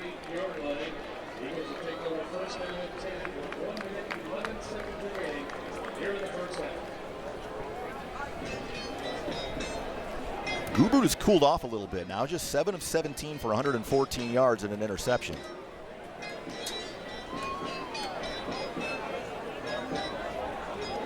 Well, you know he wants the last pass off, or back, I should say, the one that just floated up there. Let's take a look at your NDSU fan cam. A lot of folks from North Dakota and beyond making the trip here. Again, for all your information, go to gobison.com. Schedules, results, highlights, all sorts of information. Inside handoff. Not much, maybe a yard. Steidel in there, Stanley Jones, Nate Tangway, they're all sorts of guys. The interior of both sides of the Bison lines, offensive and defensively, in this second quarter have really started to shine. Steidel's been playing solid. We saw Tangway with a little pressure, especially on that screen play. And Eastern Washington showing no signs of really trying to get downfield in a hurry. We'll see if they take another shot. Gubrud. Across the middle, intercepted again. And again, it's Grimsley at midfield with 29 seconds to go. And I'm not sure who Gubrud was looking for, but there was not a receiver in that area anywhere. Boy, that's another bad pass. Gubrud just fires it over the middle, and he's assuming someone's going to be there. This should be a good angle on our Nodak Insurance Company replay. See who he's trying to throw it to. Now, the airmail's the only receiver in there trying to drop back behind Levi Jordheim. Jordheim had him covered. Jordheim forces the pass to throw a little bit high. Splendario, yep, it's over his head. Now the Bison have 28 seconds to work with. And 2 timeouts. We'll see how aggressive Courtney Messingham and the Bison get here. 3 receivers. I'm guessing this will be a run play, and if it's a good run play, the Bison might be a little more aggressive. Nope, pass. Stick airs it out, open receiver Urzendowski. This time I think he has a first down as Clock continues to run, and now a timeout called. Down to about the 38-yard line. Marked. I thought you're right, Brian. I thought on the call he had the first.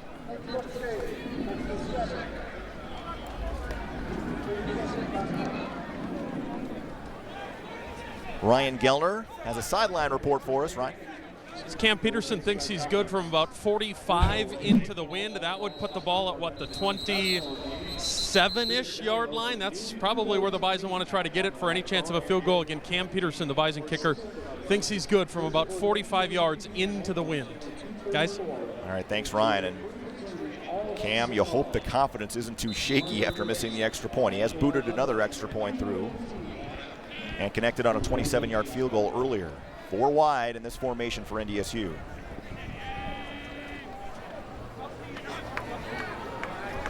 Stick, fires, caught.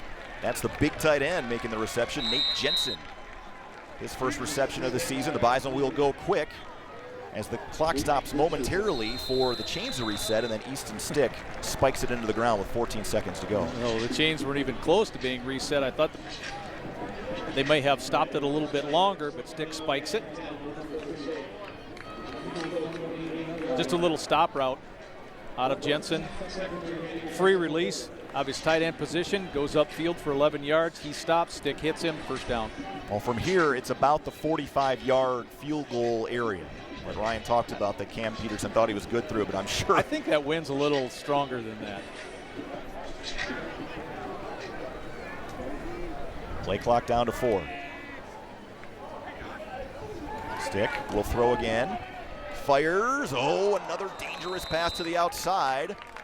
Fedek came flying in there and tried to pick that one off. If that ball hangs just a little bit, if that ball gets enough distance to get to the receiver, it's picked because Fedek was on it.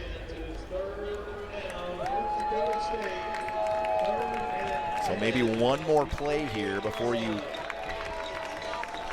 try to kick the field goal. We'll see if the Bison can get a little bit closer here for Cam Peterson. Jensen's even going to be a little bit wider on the left side, 3 receiver side. I like Erzen up. They're going to double cover him on the right. Stick to the tight end again, and Jensen makes the reception, holds on at the 20-yard line, and a timeout called with 3 seconds left. So from here, about a 37-yard attempt. And here comes Cam Peterson to try to extend the Bison lead. Just for a moment, I thought Eastern was going to let Erzendowski be the single receiver wide side, be one-on-one, and then right before the snap, safety rolls over the top. That takes that away, but it also opens up right where Jensen was. So the Bison trying to get what they can, and they did. So it's a big completion. This is a lot easier kick than it would have been had that fallen incomplete. Gained about 8 yards there to make this field goal attempt a little bit shorter. And then with that reception, Jensen right in the middle of the field, pretty much a straight-on attempt here for Peterson.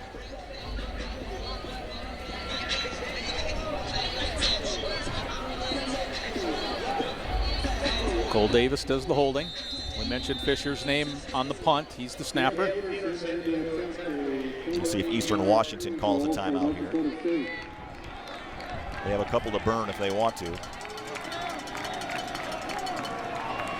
Doesn't look like. It's down, it's up. Peterson right through the middle, and it is good. Cam Peterson, good from 38 to end the first half. North Dakota State extends the lead to 19-10 as we head into the locker room. Well, that's a confidence-building kick that young man needed. 19-10.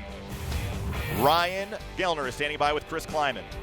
Boy, I thought you turned around in the second quarter. You got the interception, the long touchdown run, a 3 and out there at the end, and then the big field goal. Yeah, the field goal was big. A lot of confidence for Cam. Good job by our offense. Great job by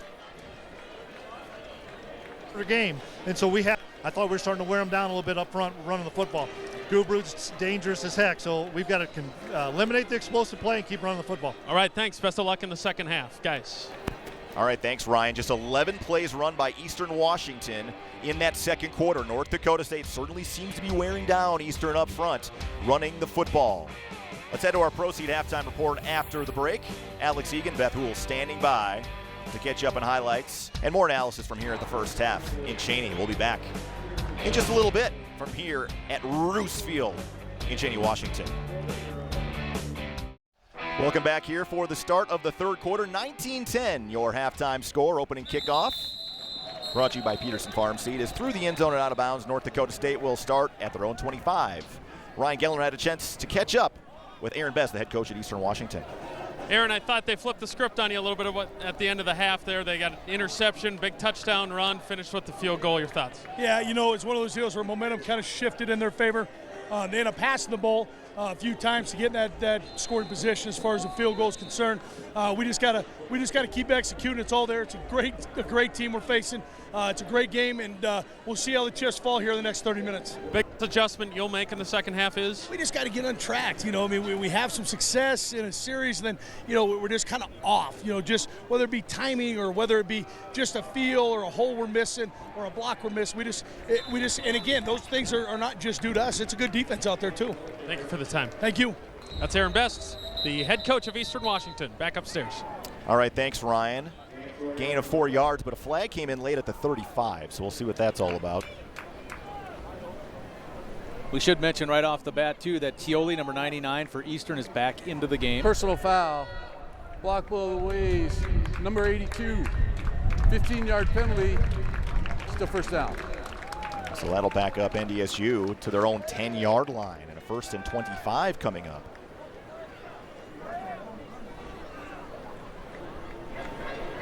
All right, Ryan Gellner on the sidelines. Has an update on some of those Eastern Washington injuries, Ryan. Yeah, a couple of big ones for Eastern Washington, guys. Zuzu Webster, the cornerback, he is out with that hamstring injury. And here's a big one, guys. Terrence Grady, the starting wide receiver, 6'5", 200, had that big catch in the first half. He broke his collarbone in the first half. He will not return. Oh, that is a huge blow. Thank you, Ryan, for that update. First International Bank and Trust sideline report. That's a huge blow for Eastern Washington. You're talking about a guy that was counted on to maybe be the #1 receiver for Eastern. Bison will stick with the ground game, and Lance Dunn tripped up. Nice tackle by Sendelbaugh in open space after a gain of 2. Penalty moving the Bison back, so it's 1st and 20. You're right, he was tripped up. It looks like if he was able to stay on his feet and just get past that one little trip up, there's about another 6 or 7 yards to be made, but no doing. Right foot. Take a look at the quarterback numbers for Easton Stick. That quarterback comparison brought to you by the North Dakota Beef Commission. Probably after this play. Nope, here we go. 68 passing yards. Got efficient there, throwing the football a little bit at the end of the first half, as this one is complete to Lance Dunn. One-handed catch, tries to slip out of a tackle, but Fettig able to hold on and drag him down at the 22-yard line. And again, Easton did not throw a pass in that second quarter until that final drive, and was able to move the Bison field goal position, and Peterson knocks it through from 38. Dunn makes a pretty good catch right there, tries to get out in space, but Fettig, as we saw on tape last week and we've seen so far here today, he's a sure tackler. Number 13 comes down from that safety position, and when he hits you, you usually go down. He's been impressive today. So 2 tailbacks with Easton Stick as he operates out of the shotgun. Stick to Desmond Kane, and will the flag come in? No. Defender may have gotten there a hair early. Tyson Prunty on the coverage. It was an interesting couple of routes, a combination on the near side of the field. You had Bruce Anderson in the slot, stays inside. There's Anderson off to your right, and then Des Kane, as we see the contact on the Nodak Insurance Company replay, no call on that, but those 2 guys were so tight together that Eastern was able to keep 3 guys to cover the 2 fairly easy, and the window for Stick to try to fit it in there was really, really tight. Prunty maybe there a hair early. So NDSU will have to punt, 3 and out in its first possession. Again, the penalty had big reason why, and a wobbler to Eagle at the 44, and he is taken down immediately. Fisher was first one there. Marlette also down. Gabriel Cox down there. Matt Plank. So Eastern will have the wind and start with good field position at the 45. Yeah, very short field to get things started, which after you've just been run through like a freight train in that second quarter, that's exactly what Eastern's defense was hoping it would do, and it did. Here's your quarterback comparison brought to you by the North Dakota Beef Commission. 114 passing yards, just 7 of 18, and Gubrud started quick, slowed down in that second quarter, threw a couple of picks to Robbie Grimsley. Gubrud across the middle, nice catch. Going down to the turf to scoop it up before it hit the turf was Splendorio. Good enough for a first down inside Bison territory to the 42. I thought that was one of the more effective play fakes that Gubrud has had today. He really hung hard and long with the tailback and then zips it right over the middle. They'll go quick again, and Gubrud's going to keep it, and Stanley Jones, coming from his defensive end possession, takes him down for a loss of 4. Well, we just went from a very good play fake to one that was not very good. He didn't sell this one at all. Stanley Jones had a simple read. He sees the ball the entire time and is able to close down on Gubrud on that design quarterback run. So when you get sloppy, that's what'll happen. That was a poor job by the quarterback on that play. Gubrud will roll. Still looking, scrambling. This is what he did so well in the first matchup. Going to take off with it and slide down after a gain of 9 to the Bison 36. We'll bring up third and about 6. Well, I thought Stanley Jones did a fine job on the near side as the tight end. Caleb Butler not so much on the high side. Here's your Nodak Insurance Company replay. Jones forces it down. See, though, Stanley's in good position. You don't see him in there. Yep, you do. Now, Butler doesn't get the back side sealed off. Gubrud under pressure again, going to take off with it. Sidesteps a couple of defenders, and Grant Morgan finally takes him down from behind at the 27. Elusive in the pocket, and Gubrud has a first down. Very good nimble feet a couple of different times on that particular run. First down, go quick. That's the way that Eastern started the game, and here they're starting the second half with that. So a big third down conversion. And this time, Custer's going to get the call, squeaks through a hole into the open field, inside the 10, down to the 7-yard line. Longest run of the day for Eastern Washington. Well, he makes a nice move, too, on Trey Dempsey to get inside the 10, right at about the 10, and down to the 7. First down, go quick. Gubrud out in the flat to Splendorio. Bison give chase. Splendorio steps out of one tackle and then finished off by Dan Marlette at the 4. I think it was Robbie Grimsley that went over backwards, but he did enough to not allow any penetration right after the catch. Marlette slides out from his linebacker spot, out at the 4.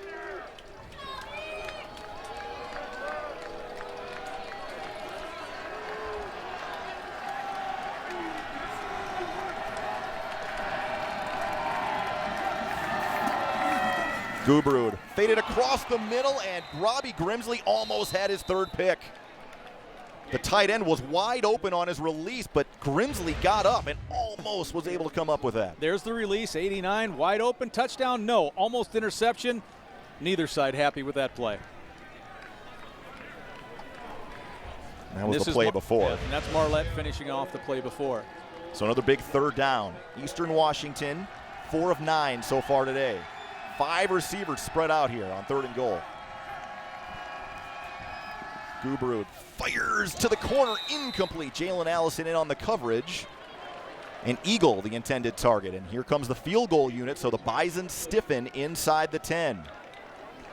Allison, your best one-on-one man, so I don't know if Gubrud had a predetermined or not, but I would not have picked on the side that number 21 was on. Allison read it perfectly. He sat down right at the cone, and there was no place for that pass to go. It had no chance of being completed. Here comes Alcabendis for a 22-yard attempt. He was good on his first attempt from 38 earlier in the game. This one is up, and it is perfect. Eastern Washington gets 3 on its first possession, and will take a timeout with 11:01 to go here in the third quarter.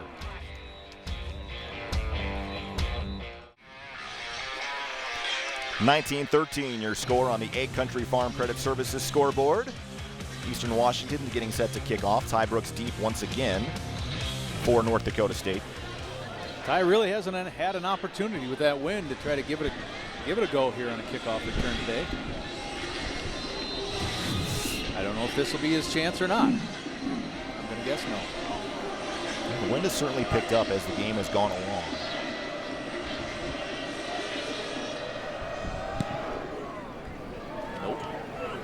Ty Brooks about 8 yards deep will take a knee, and North Dakota State will take possession at the 25 once again. Well, Brian, you talked a lot about the stats on Gubrud in the second quarter, but the Bison offense is the main reason Gubrud didn't have those stats, and the Bison offense has to come up big here.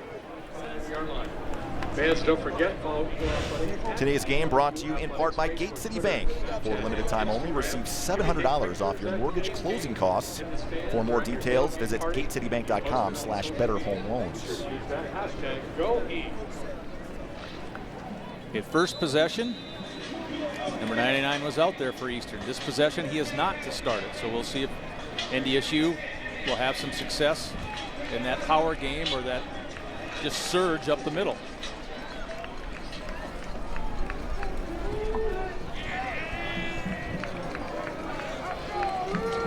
Oh, that's a broken play. Stick turned the wrong way, and now he's running for his life.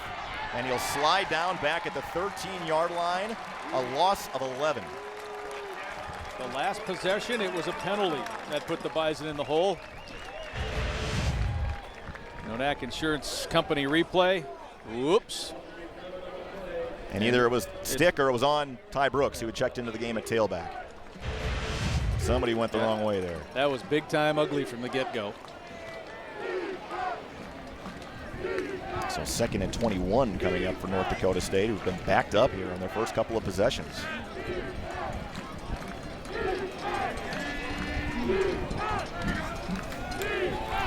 Bruce Anderson will follow a lead block this time and get good yardage. Gains about 10. Will bring up 3rd and 11.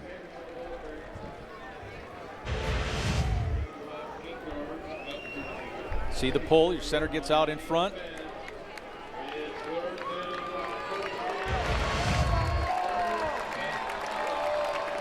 Positions that offenses do not want to be in, 3rd and long. The Bison just 1 of 7 on 3rd down today. Has not been a good down for NDSU.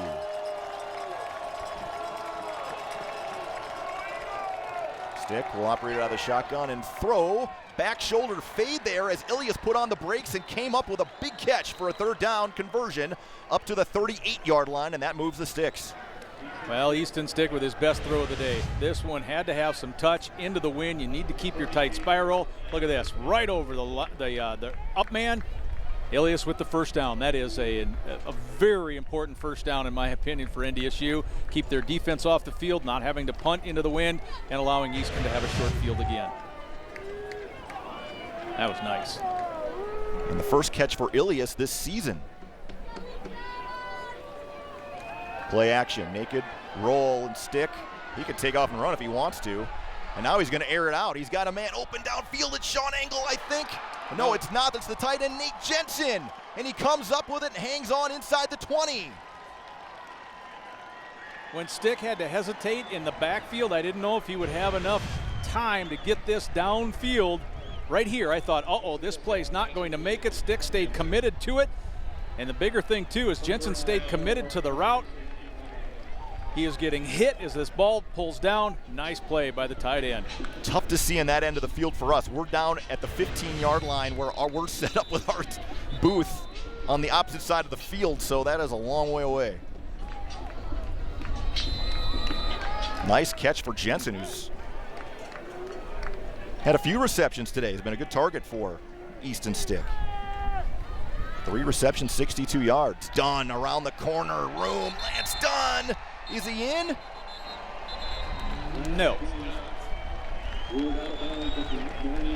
Oh, he hit the sideline right at the 9, trying to turn the corner. This will come right at you. See, yep, right foot steps, and he stepped out again before he tiptoed in. And like Brian said, we are as far away from that corner. We are a long way away of the field as we possibly can be. Nice job, guys, on your Nodak Insurance Company replay, but still only a yard to the first down marker. 2 backs again. Anderson, Bruce cuts it up inside to about the 5-yard line, or the 6. Enough for a first down.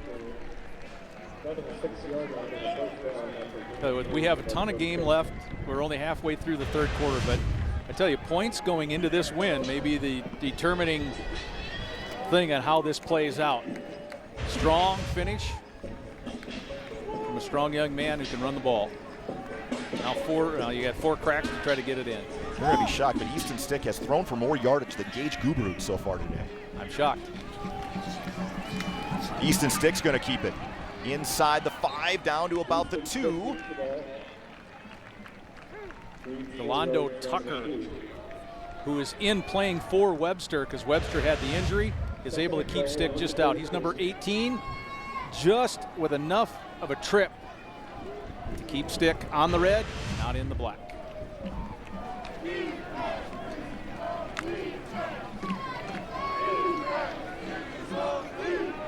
Now the Bison will set up in a power formation. Fullback is Malmstrom. Dunn gets the carry, bounces outside, and he walks in for his second touchdown of the day.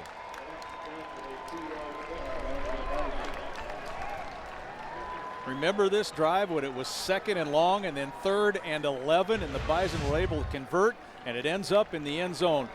Eastern has to commit so many people to the off tackle position that there's just nobody left, and Dunn is able to just kind of take that one extra step to the outside and waltz into the end zone. Impressive drive, digging yourself out of a massive hole. Peterson this time is good on the extra point, and that extends the lead to 26-13. And we'll take a timeout and be back with more from here at Cheney. 7:05 to go, third quarter.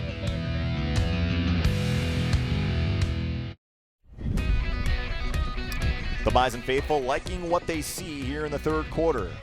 Lance Dunn scores his second touchdown. North Dakota State leads it 26-13, and NDSU 36 rushing attempts for 221 yards for an average of 6 yards a carry. If Eastern Washington doesn't score now, that was a demoralizing drive for the home team. The crowd is sitting on their hands. This one will be kind of squibbed down a little bit and will actually go out of bounds at about the 5, 6, 7 yard line, and that will set up Eastern Washington with decent field position, but again, not the worst idea there for Cam Peterson. Take a look at the Bobcats scoring recap. 8 plays, 75 yards, and 356, and of course the big third down conversion from Easton Stick to Jeff Ilias, the real catalyst to that drive getting rolling. Yeah, that was a bigger play to keep the drive going than it was actually the long pass to Jensen downfield. That allowed the offense a little breathing room and put the Eagles defense kind of back on their heels, and the Bison pounced. This is, at this point, the drive of the game for the home team.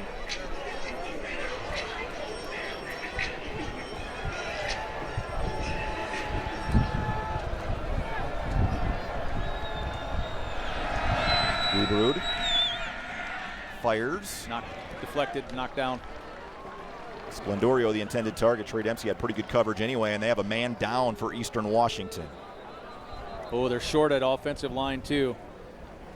That's Caleb Laval, and he actually moved from D-line before fall camp in 2016 to be an offensive lineman. Got landed on, rolled up and landed on. He was engaged off to the left side on that replay, and a big push, a bunch of bodies, probably 600 pounds or close to it, of people landed on him. And we'll take a quick timeout and be back with more from here in Cheney after this.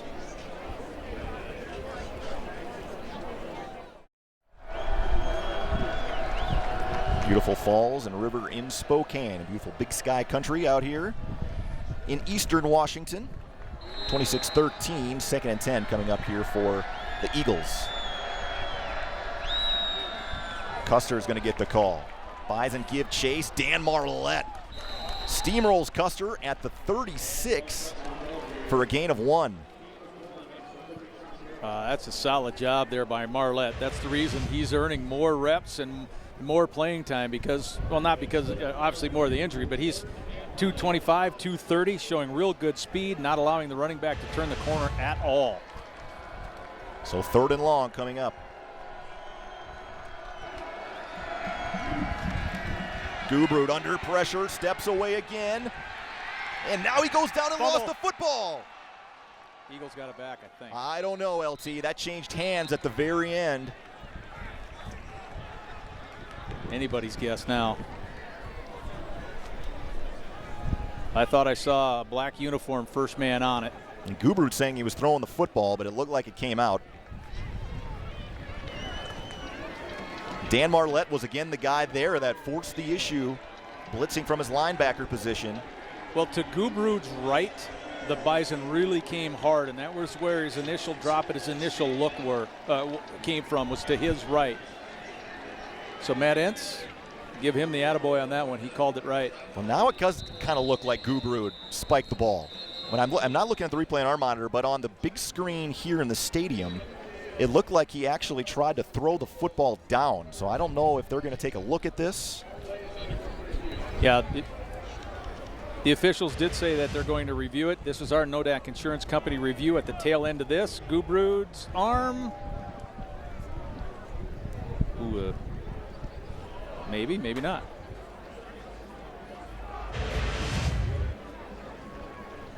I don't think the knee was down yet. And again, this is all a question of the spot. Either it's going to be back. It's either going to be incomplete. 4th and 10 or 4th and 12 or whatever. Knees down, balls in the hand. Unless it was coming loose. It was close. Yeah. To be, I don't know. Not that it necessarily matters. The situation right now, it's a much to do about nothing because it's punts coming anyway. It's a matter of a stat, whether it's a fumble, whether it's an incomplete pass, or a sack. Nice series there by Dan Marlette. Well, you had talked about Laval going down for Eastern Washington, and they're short on offensive linemen. They had to move Chris Schlichting over to left tackle because Nick Ellison, who was scheduled to be the starting left tackle, left the team in the middle of fall camp for some unknown reason. So they're down a couple of guys that really don't have a lot of experience coming off the sideline for the Eagles.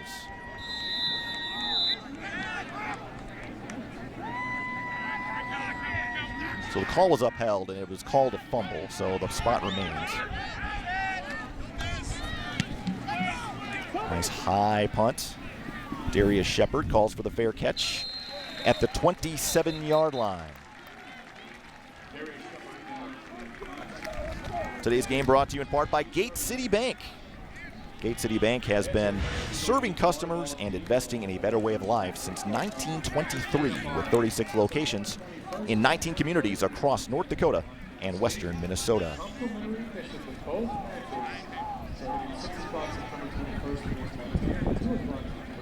So Eastern Washington unable to sustain a drive, and quickly the Bison offense back on the field again. Yeah, the last drive for the Bison offense that ended up in that with that touchdown kind of knocked the Eastern defense to the ground. Now the Bison offense have an opportunity to kind of just step on the throat a little.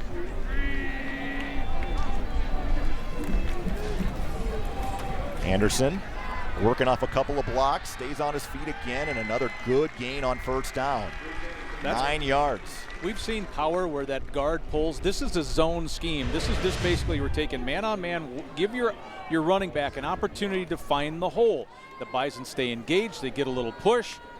And then Bruce Anderson is able to find 9 yards on that play. Zone blocking.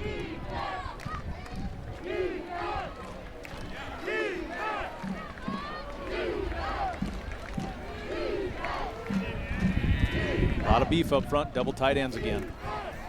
Easton Stick on the bootleg. Gonna fire to Darius Shepard. Flag coming in. He was grabbed by Josh Lewis. And that'll be a first down for North Dakota State. Yeah, Shepard's jersey from the back. You could see the tug from up here. He had a handful of jersey. Holding or pass interference. Take your pick. It will be a first down. Top end of the screen. Nodak Mutual Insurance replay. You can see the shoulder pads all. That's a no-brainer. So that moves the ball all the way down to the 44-yard line of Eastern Washington on that penalty. Tell you, the Bison offensive line, though, in that second quarter and so far here in the third, kind of taking some of the will out of this defense. Anderson again gets the call, and Bruce upended by Havili. Still a good gain of about 6 yards. If you can get 6 yards on first down, you'll run it every time. Same type of a scheme, nothing real fancy here. Mesner, Connor. Tight end on that side as well. Bruce Anderson, 15 carries, 118 yards and a touchdown. Lance Dunn just 1 yard short of 100, and he has 2 scores.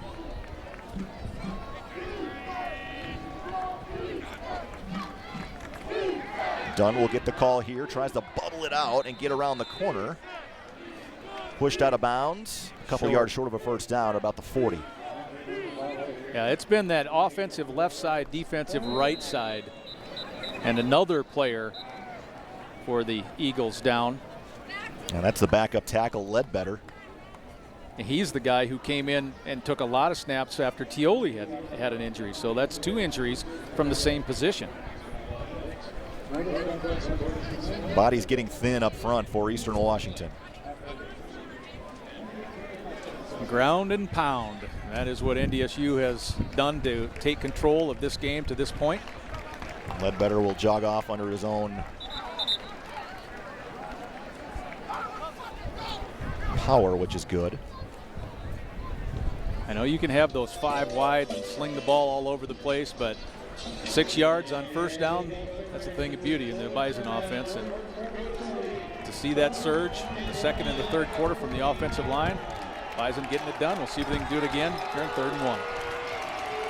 Dunn the tailback, 2 tight ends to the right side of your screen with Wentz and Ilias. Now Ilias motions back to the backfield. Straight power, and Dunn had enough room to go. Lino brought him down, but not until he gains 5 more yards, all the way to the 36. You know how much chance Eastern had to stop that play? None. Nodak Insurance Company replay. Look at Malmstrom's trying to find somebody to hit, and he doesn't find anyone until he buries Fettig, one of the safeties. Gorgeous job. Boy, Tanner Volson's having a great game today at center for NDSU. He's having a game. I think Austin Cooner's having a real solid game. Both guards are playing well. Anderson back in, follows Malmstrom. Not as much room this time, down to the 35-yard line. And you could tell that was not a zone blocking scheme. Bryce Mesner pulled out a little bit to try to get in front of that one. Only a couple of yards on first down. And what's the big thing here too? I mean, we've talked about the wind and how it's influenced it, and we know Gubrud can throw, but he's taken the wind away from Eastern Washington here in the second half as well, just like the Bison did in the second quarter.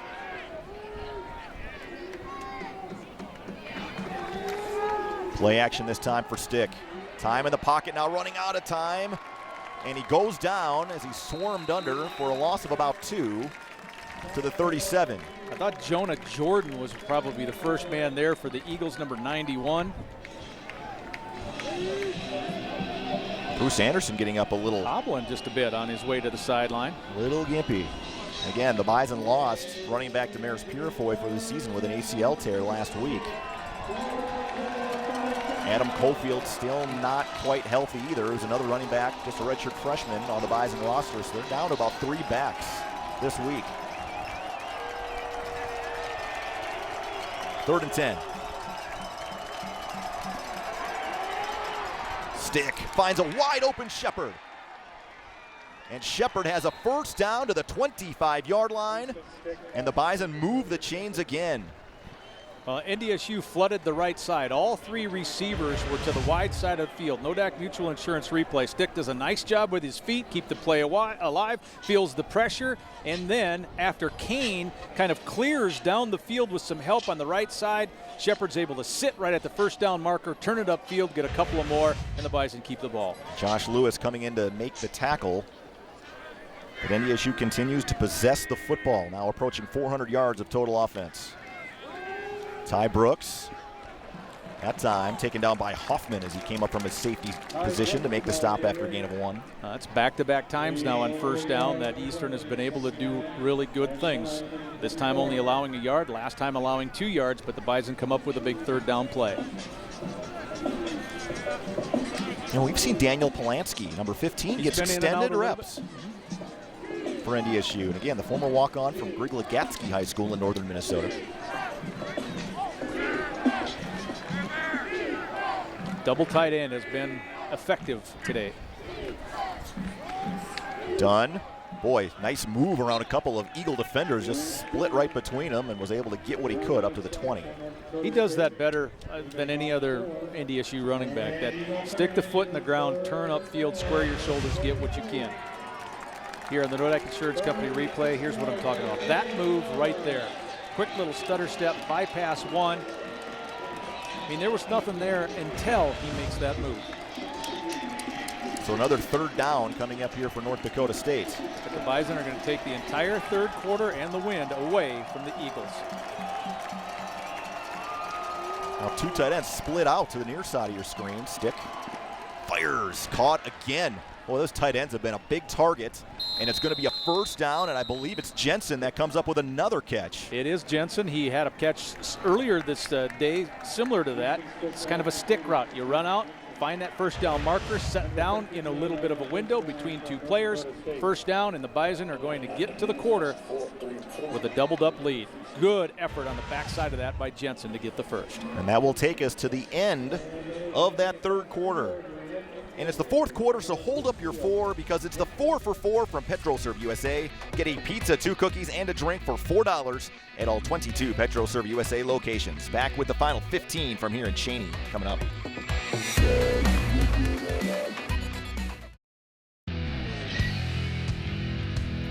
The Bison running game and the Bison defense have taken control of this football game. And that's why the Bison lead at 26-13 heading into the fourth quarter. Time of possession, 29 minutes, 23 seconds for NDSU, 15:37 for Eastern Washington.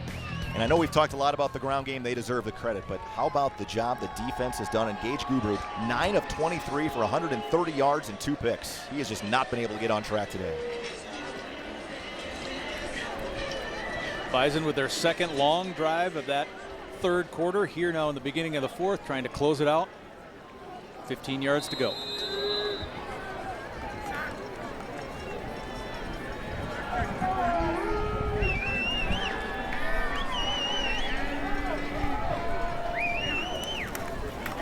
Anderson gets the carry again. Almost kept his feet around Fettig, but eventually tripped up and taken down after a gain of 3. Ryan Gellner on the sidelines with us today has an update and a report on Bruce Anderson. Yeah, guys, you saw Bruce limp off the field. He's coming off again after that one play. They taped him up shortly after halftime, went all the way down to the bare skin on the ankle, taped that left ankle, and now just now when he came out, they put more tape on the outside of the shoe. Obviously a little bit ginger. I talked to team doctors. Obviously, he is a go. All right, thanks, Ryan. Again, Bruce with the ankle injury last year, I'm sure very wary of that. And Easton Stick is left all alone, and he is going to scamper in for a 12-yard touchdown.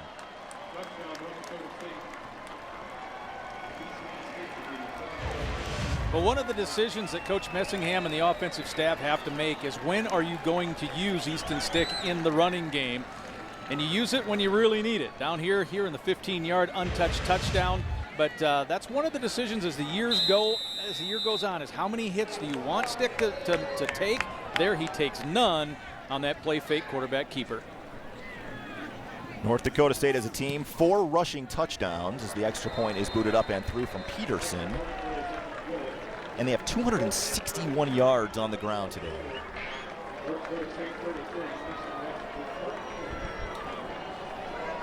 And now Eastern Washington needs points in a hurry. They're capable, but again, Gubrud, you take that 50-yard completion away from Grady in that first quarter, he really has not done a whole lot with the other receivers. You know, and he hasn't, he's been under pressure a little bit, but not a lot. I think you take it a step further and go to the back end of that defensive, the Bison defense, and that, in a nutshell, shows you how good the DBs have played.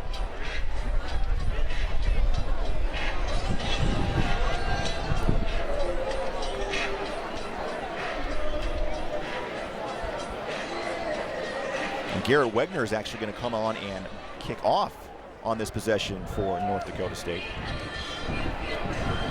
Wegner, a redshirt freshman.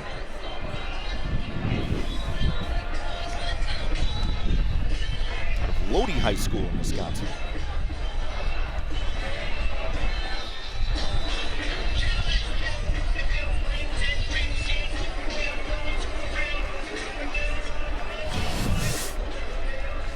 Here comes Wegner with the toe to it. Nice strong kick. This one returnable for Eastern Washington. Ooh, Jabril Cox, great job to play off a block and make the tackle. Draysante Dorton was the return man that time for Eastern. Coverage units have been pretty solid today for North Dakota State. That was That was as good as it gets on a kickoff play. Nice job there by Cox. Well, today's game brought to you in part by Gate City Bank. Show your Bison pride with an NDSU Gate City Bank ATM and check card. Visit gatecitybank.com/mycard. Gubrud back to work. 4 receivers in the formation here on first down. Play action. Gubrud under pressure, and down he goes. Jared Tuska got in there to make the stop, but a flag comes in late.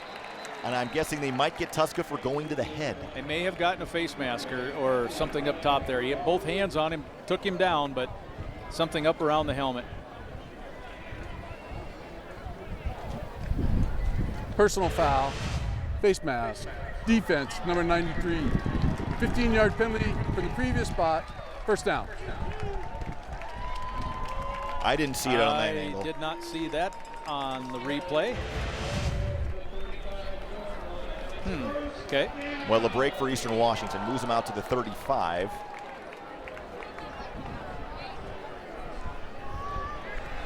It wasn't near the front of his helmet, I didn't think. Custer squirts through a hole, driven back. Bison had a host of players, including Levi Jordheim, in on that tackle. I know no Nick DeLuca, but those Bison linebackers, Jordheim and Marlette, have done a nice job in the middle today. Here's Jordheim closing down.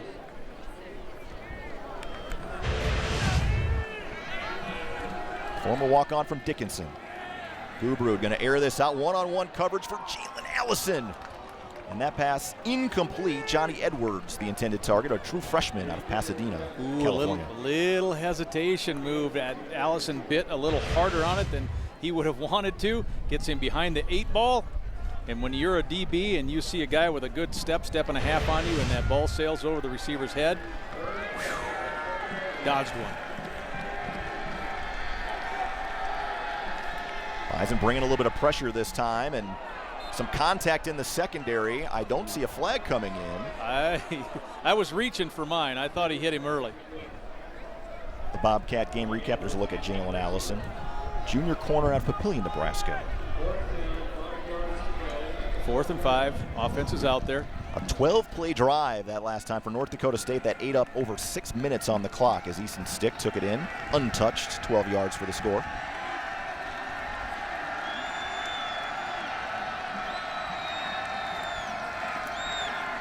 Gubrud dropped by Splendorio. Would have been a first down. Instead, it's 4th and another punting situation for the Eagles. So Gubrud had to dodge some bullets. The Bison bought pressure. He stepped up into the pocket.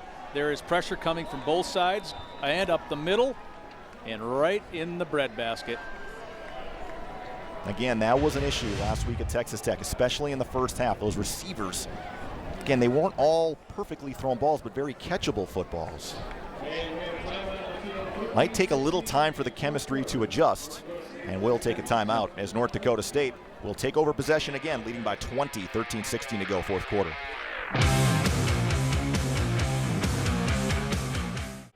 Lance Dunn with another run up the middle for North Dakota State for 9 yards. The Bison continue to get big chunks on first down. Watch a little hesitation there. Chop, chop steps. Keep your shoulders square. Bust it through. Physical on the end. Gain of 9. Bison chewing up those offensive ground gain yards.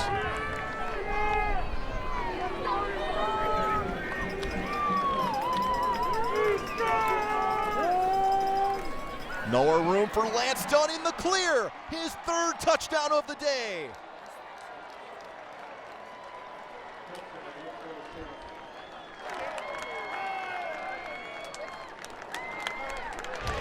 We gave a little shout out to the center and the guards. And look at the hole that they had provided right here. You blow right past Calhoun, the linebacker. There's no safety on the play. And Lance Dunn, as Brian mentioned, can finish in the end zone. Offensive line has done the job today. North Dakota State now over 300 yards rushing and 5 touchdowns on the ground. Dunn responsible for 3 of them. And the Eagle faithful are exiting quickly from Roos Stadium.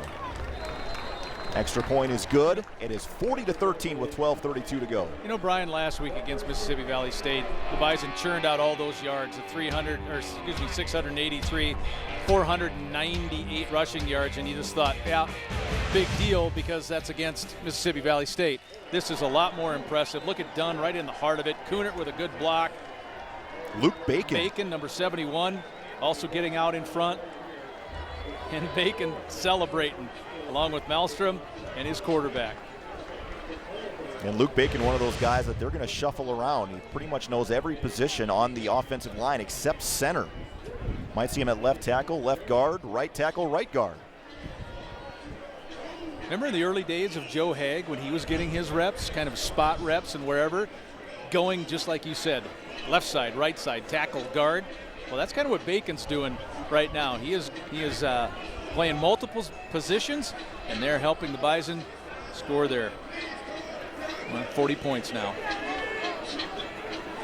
Got to give credit to Connor Riley. We mentioned this last week against Mississippi Valley State, LT, but we have 5 offensive linemen that played 9-man football in North Dakota, and here they are, making the transition to the college game and doing it at a high level. And with the win, this one booted deep and through the end zone. Eastern Washington will start at the 25. That time Peterson kicked off.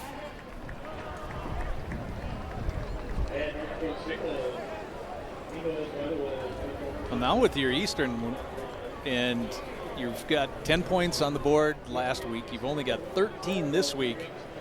And you're like, we're creating more questions than we have answers for. Quick drive. 2 plays, 40 yards, both runs as Dunn takes it in from 31 yards in just 44 seconds. Guberud fires in the flat, caught by Stu Stiles. Jalen Allison quickly comes in to make the tackle. There's a flag back right about where Guberud threw it. 63. That penalty be added to the end of the play. Automatic first down. So Aaron Steidel called for the roughing the passer. And as soon as he heard his number, Steidel went straight to the sideline. That's generally what happens. You rotate out after you make a mistake like that. That moves Eastern Washington out to the 44-yard line. And I was just about to credit the defensive line and how the rotations had and how people have been playing well. Pick. Nope. Boy, oh boy, another tight window. James Hendricks came in late. Jalen Allison almost got his hands on it for the pick. Allison jumped just a hair too early. When I said pick, he was the guy I was looking at. I thought Allison was going to be able to elevate for this. Guberud looking right all the way. There was no window there, let alone a tight one. Hendricks came in to make sure that thing wasn't going to be caught as he bared down on Simba Webster. Guberud, almost another interception for Grimsley, and he would have taken that one back for a touchdown. Number 5's been all over the football today. He wants this one back, obviously, but Grimsley had it zipped through his hands. And again, Guberud is forcing the ball into places that aren't open. I mean, 40-13 dictates some of that. Here comes Cole Karch. Couldn't quite get to Guberud. Guberud still escapes as he got away from Stanley Jones and now fires downfield. Incomplete, overshot Johnny Edwards. And Guberud hits the deck again, and that will bring up 4th down. Karch with a dive, just missed. Stanley Jones with a dive, just missed, but the pass sailed way wide. Here's Guberud, gets a nice feel where Karch is coming, spins away from that. Now Jones makes him belly a little bit. Guberud squares up, fires it high and wide. Gage Guberud just 10 of 30 for 134 yards and 2 interceptions. Bison have frustrated him today after his 450-yard throwing performance last year in the Fargo Dome. Darius Shepard will retreat and call for the fair catch. At the 15. I think he had his hand in the air before the punt even happened. We'll take another timeout, 11:50 to go. The Bison rolling here in Cheney, 40-13.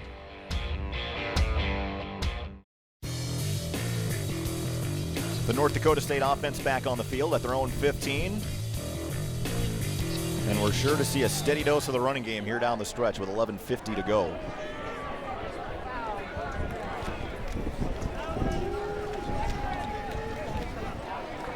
Bison scoots through a small hole and stays on his feet, gains 5. Well, NDSU's offensive line has done just a really good job too, Brian, of getting to that second level. On that particular play, once again, you gained, 4 yards or so on the play, but an offensive lineman was engaged on the linebacker right away. It's the defensive line's job to keep that linebacker free. The Bison are not allowing that to happen. There's a good look at Colin Connor. Big junior. Next to him, Luke Bacon playing the left guard position.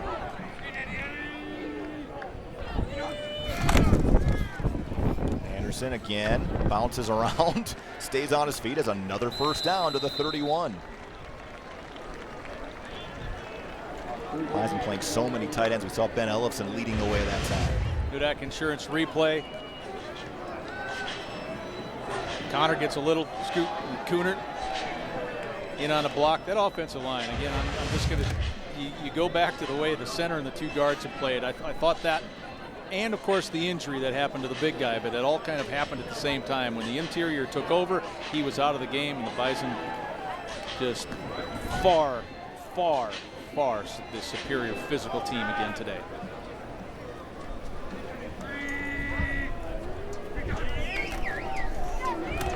Ty Brooks. Tough to see back there behind that offensive line. Got a good push again. 3 or 4 yards after contact. Good gain on first down. This is part of the Big Sky Missouri Valley Challenge. The conferences decided to kind of make a big deal out of this because so many Missouri Valley schools are playing Big Sky schools this week. This is one of them, but down at Cedar Falls in the Unidome. Northern Iowa leading Cal Poly 28-21 at halftime. So a lot of points in that game. North Dakota leading Missouri State 24-0. 12 minutes to go in the third. And Youngstown State won against Robert Morris. That game is over. And then how about this one? Down in Bowling Green, FBS, Bowling Green, South Dakota leads 21-3 in the first quarter.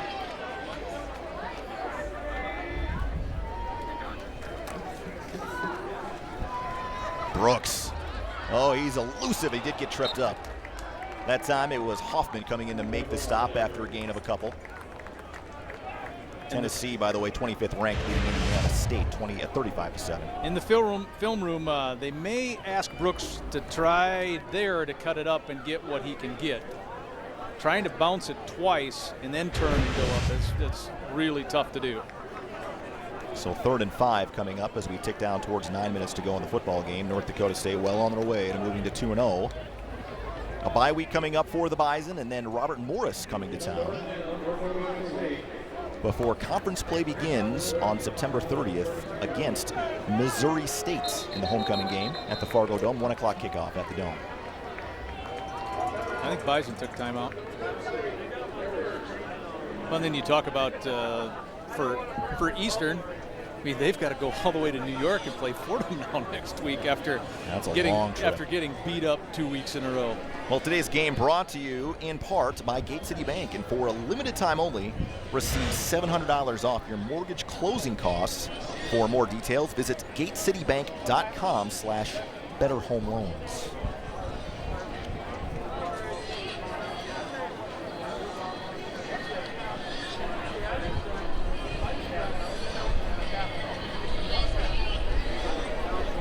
Take the turnover away from Lance Dunn on the fumble, Eastern Washington would have no points here in the second half. I mean, they just have not been able to get going offensively. Give credit to NDSU. They have played fast. They could have picked up a couple of more passes. Jalen Allison almost had one. Robbie Grimsley almost had 2 more. And the Bison faithful will go celebrate this victory tonight in Spokane, Cheney area and head back to North Dakota tomorrow or tonight, if they choose to drive part of the way. Long trek out here.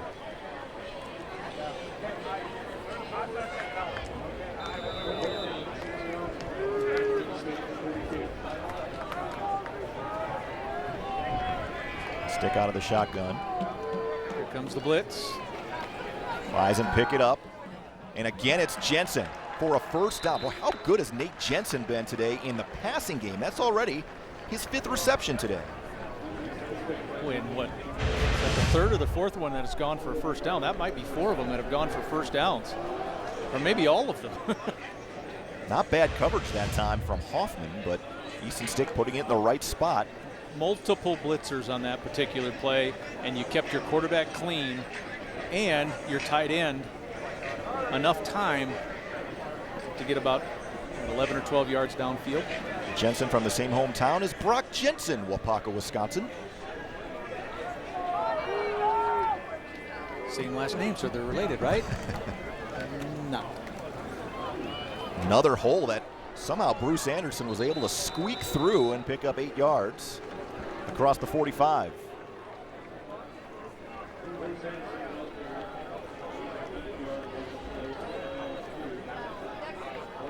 Now the NDSU offensive line has just beaten the defense into submission. If you ask that defense right now, given an opportunity to take the last 7:45 off the clock and go home, they might take you up on that offer. A lot of backup defensive linemen now in for Eastern Washington. They pulled the starters off to try to save some reps. Zach Zemer in now playing a little guard, I think. So the Bison kind of doing the same with some rotation up front. More room, another first down, and man, is North Dakota State just continuing to lay the wood up front. You'll see the black jerseys getting driven back at the point of attack. Here it is again on the Nodak Mutual Insurance replay. A little power to guard pulls, and a forceful finish on the top. I think he's probably the top tackler through 2 games on Fettig. Well, it's been a little contest between Bruce Anderson and Lance Dunn in terms of who leads the team in rushing yardage. Right now, Dunn at 148, Anderson at 150. So between the two of them, almost 300 yards. And they won't go over 300 in this play because Ty Brooks is in.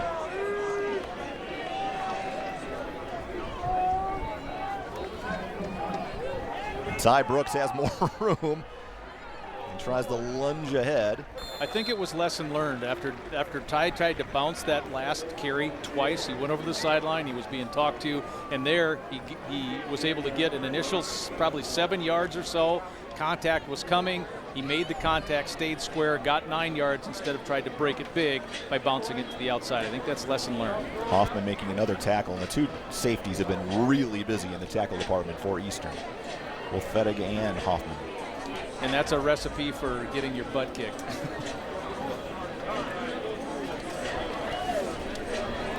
Well, today's game being brought to you by the fine stations of the Bison Network, including flagship stations KBLY Fargo, KFYR Bismarck, along with KMOT Minot, KQCD Dickinson, and KUMV Williston, along with Cool, KOOL, and Alexandria. Another first down on the ground. 29 first downs now for North Dakota State. They had 31 last week against Mississippi Valley.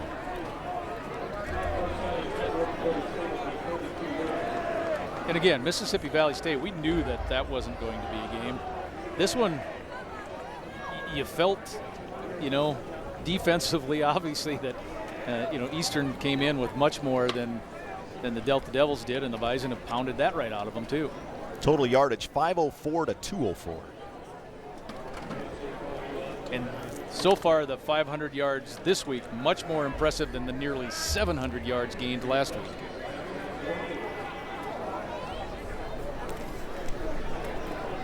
More room. Anderson almost got through that hole, still gained 4 yards. Now they have combined over 300. Anderson had done, going back to the point that Brian talked about a few plays ago.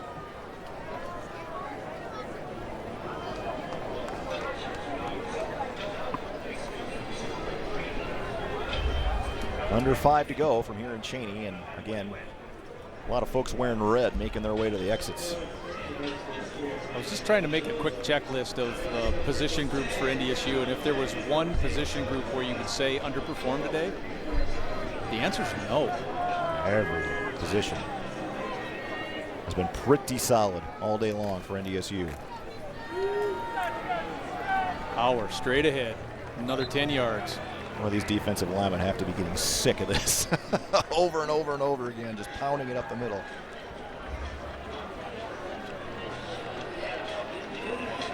It's the 58th running play for NDSU today. Here comes Cole Davis. Carson Schoenig coming into the game, backup center. Carson, one of those 5 9-man players that you talked about playing on the offensive line. There's number 59, replacing another one of those 9-man North Dakota players. Tanner Volson had a really good day today. And there's a look at Cole Davis, 6 of 10, 85 yards and a touchdown last week against Mississippi Valley. And off the ball here. That time, Eastern Washington able to corral by Chris Ojo, is making the tackle there on Ty Brooks. Zach Kuntz playing a little fullback in on that particular play as well. I think, yeah, he stayed in the game.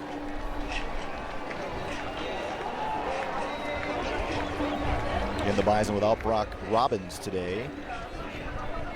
Not sure the extent of his injury, but certainly he did not make the trip this week. So Garrett Malmstrom going to be expected to pick up a lot, but again, so many tight ends they can motion back into that fullback spot. NDSU has. They have some luxury with some depth there. You mentioned Malmstrom. He had a really good day today too. He was pounding on some DBs and some linebackers. There's Adam Cofield. Cofield almost squirts free. The redshirt freshman that was slowed by a hamstring last week did play one play. Looks a little bit healthier this time. And Cofield, a guy that was kind of a late addition for North Dakota State in the signing class. Out of Lee Summit, Missouri, Blue Springs South High School. He had committed to Missouri State and then flipped to North Dakota State. And he almost popped that one into the end zone. That's becoming a pretty good recruiting area for NDSU too, down in that Kansas City area. Yeah, between Jabril Cox and certainly Darius Shepard, they've been able to get some kids out of that area that have contributed. King Frazier came from that area too. First down, Cofield down to the 10.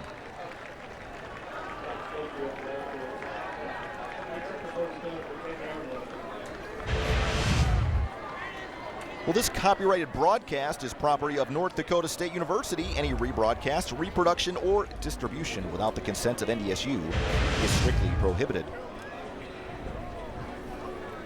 Yeah, so don't do that without asking.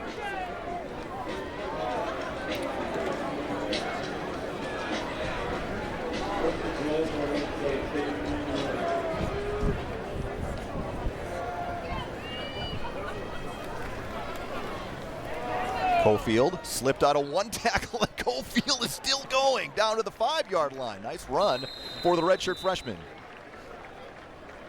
The impressive part, though, for this Bison offense today, Brian, certainly is what the Bison did when they were going into the win. That was the second quarter and the third quarter. That's when NDSU just established its superior dominance. Here's Cofield on the Nodak Insurance Company replay. Lost his shoe. His shoe is already back at the 11-yard line, and he's up to the 5.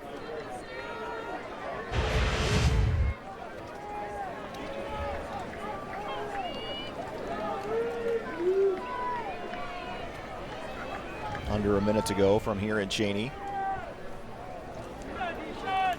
Davis quickly out to Desmond Kane, incomplete.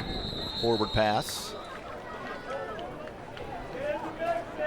Well, you know, when you took a look at the FCS, matchups across the board and across the country today, this was the game that most everyone said this is the game of the week in the FCS. Well, the Bison held up their end of the bargain. Obviously, the Eagles failed in that regard today.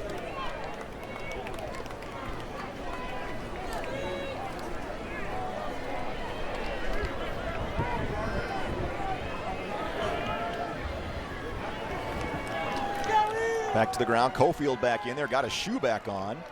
Stopped after a gain of 2, and that may be the last play of the football game. I don't think Chris Kleiman feels the need to add another touchdown here. As North Dakota State, impressive.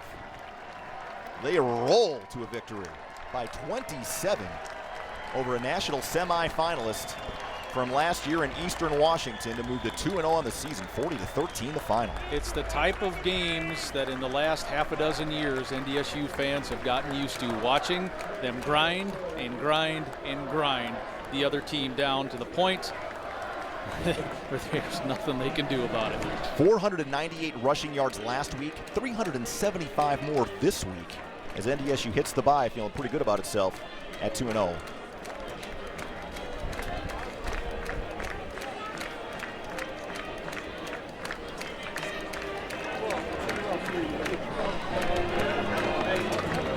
stick. Some of the offensive and defensive players shaking hands. Eastern Washington, as we mentioned, will head to Fordham. NDSU will take the week, get refreshed, recuperate, and get ready for Robert Morris on September the 23rd. We'll have that game for you on the KBLY KFYR Bison Network. Ryan Gellner standing by with head coach Chris Kleiman. Chris, man, you're going to look at the stats and think this was a heck of a running game, but that offensive line, my goodness. Yeah, great result by our guys. We talked about, we thought we could wear them down, and I thought we did in the second quarter. We would weather the storm to start the game, which it was difficult, we did. Weather the storm to start the third quarter, which was difficult, and we did. I thought we could wear them down, and obviously we were able to do that. I was really happy with our offensive line and our backs. Lee made the statement earlier in this game that there wasn't a position group that played bad for your team. You have to be happy all across. Yeah, that's a team win, without question. There were some mistakes in there. Obviously, we had some jumps and some of those things, and we had a miscue on a snap on a fourth down. But overall, my hat's off to the kids. They play their tails off every time we come out. Enjoy the bye week. I will try. Thanks, guys. Appreciate it. There you go, guys. Chris Kleiman. He will try. Coaches have more. The more time they have, the more they punish themselves in film rooms. Well, North Dakota State, an impressive showing. Again, without their middle linebacker, Nick DeLuca, had a few other kids out, have lost some other guys like Dylan Radens, Damaris Purifoy to season-ending injuries. Yet they come in to a place that is not easy to play, where Eastern Washington was 41-8 coming in and smacked around the Eagles, winning 40-13. We'll take a quick timeout and be back to wrap things up from here in Cheney at the Inferno after this.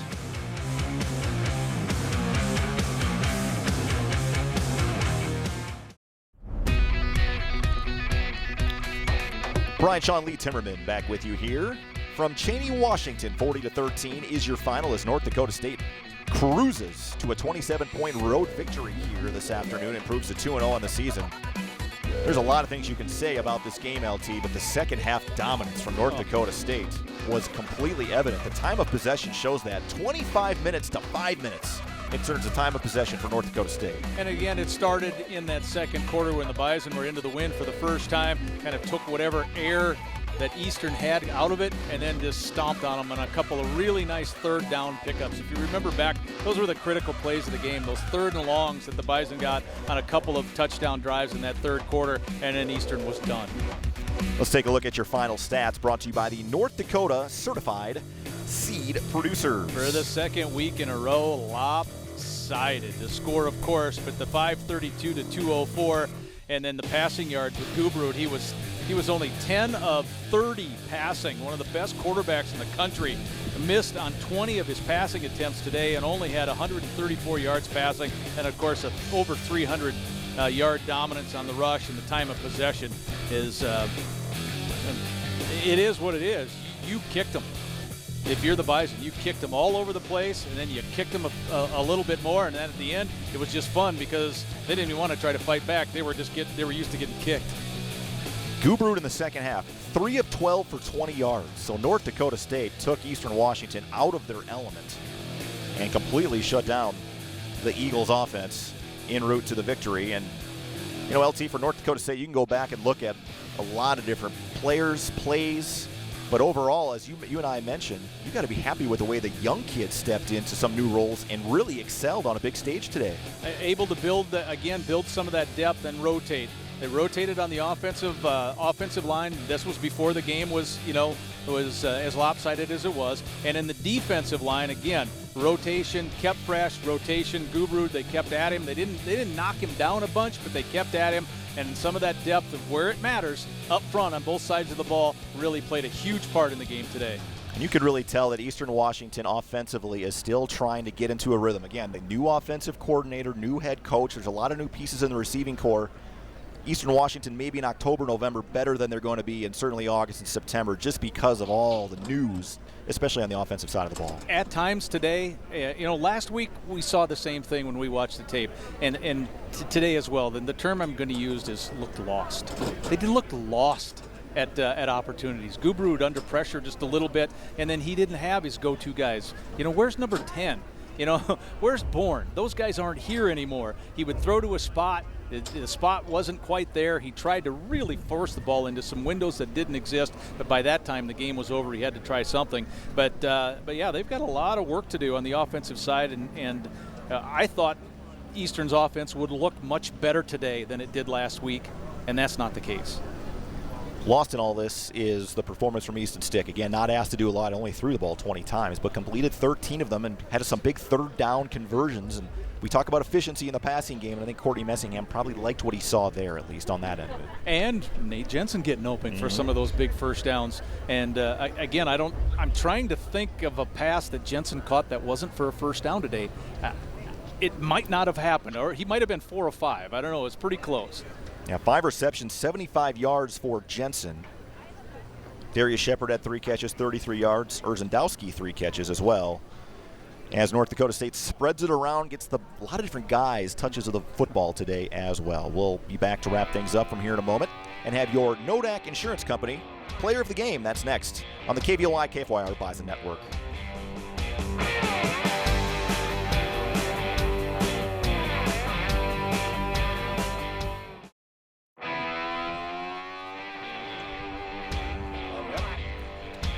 Brian Shaw, Lee Timmerman, back to wrap things up from here at the Inferno Roos Field in Cheney, Washington. 40-13, your final score. And you could have picked a number of different players for Player of the Game, but LT's going to love who we chose as the Nodak Insurance Company Player of the Game. Excuse me. Well, the offensive line likes to be called the unit, and they are. But Austin Coonert, number 75, right there, getting to that second level, getting a beautiful block there on a linebacker for another first down. And Austin Coonert is the player of the game from his right guard position. Of course, he started and was so instrumental and from a center position last year. He made a position switch to help his team. And Austin Coonert, the player of the game. And Coonert will be the first one to tell you that. Don't take my picture for player of the game unless my other buddies can get in it with me. And between the tight ends, the fullbacks, the offensive line, everybody got it done today for North Dakota State in the running game. But Coonert, the senior from Sioux Falls, gets our Nodak Insurance Company Player of the Game. One more time. 375 yards rushing, 532 total yards. Wow. Good stuff. Impressive. Impressive for North Dakota State defensively. A number of different guys making plays. Robbie Grimsley had 2 interceptions, could have had 2 more. This junior from Hutchinson, Minnesota, as we take a look at the upcoming schedule for North Dakota State and our schedule here on the KVOI KFYR Bison Network. As we mentioned, next week off, Robert Morris, and then Missouri State, and then our next road telecast at Indiana State at high noon on October 7th. Yep, so you have another home game, and the Bison get to open at home. So a very favorable schedule heading into that first conference game against Missouri State. First conference road game at Indiana State. And this is the interesting part of the schedule to me, that back-to-back road games. You go from Terre Haute out to Youngstown, and that will be early in the conference, a critical part of how the whole thing plays out for NDSU, I think. And based on what we're seeing right now, that's where the schedule really gets difficult. At Youngstown, Western Illinois at home, Northern Iowa at home, and then at South Dakota State. And we talked about what South Dakota's doing today. A 3-touchdown lead at FBS Bowling Green, and then Illinois State, a team that's never easy to win on the road as well. You can say that about any team that feels or thinks that they're going to win the Missouri Valley Football Conference. It's not going to be easy. It is not. It is the top conference in the country for a reason.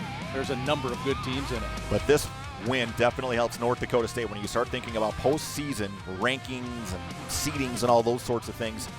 I know it's September, and November and December is a long way away, but this one will certainly pay dividends potentially down the road, depending on how the Eagles finish out the rest of this season. Well, Ryan talked about that from the pregame show on, and I know that Beth and Alex mentioned it too about the Big Sky and Missouri Valley Conference, the challenge today, and how these games so early in the year will play a factor when you come to the playoffs. And if NDSU is, maybe you're debating from the committee, you look back and you go, oh yeah, they pummeled Eastern Washington 40-13. What were the stats on that game again? Wow, maybe this team should be home throughout the playoffs. And again, North Dakota State has sustained some injuries, but again, depth. Guys continue to step up and make plays. We saw that on the linebacking core today. Without Nick DeLuca today, it's Dan Marlette, Levi Jordheim. Chris Board did a nice job at the linebacker positions, along with a number of other players that got on the field today. Thanks so much for joining us from here in Cheney, Washington at Roos Field. For Ryan Gellner, Lee Timmerman, our entire crew that does a tremendous job with you wherever we go on the road and at home. So long from the Inferno. We'll see you next time on the KBOI KFYR Bison Network. 40-13, your final score. We'll see you in a couple of weeks back at Fargo.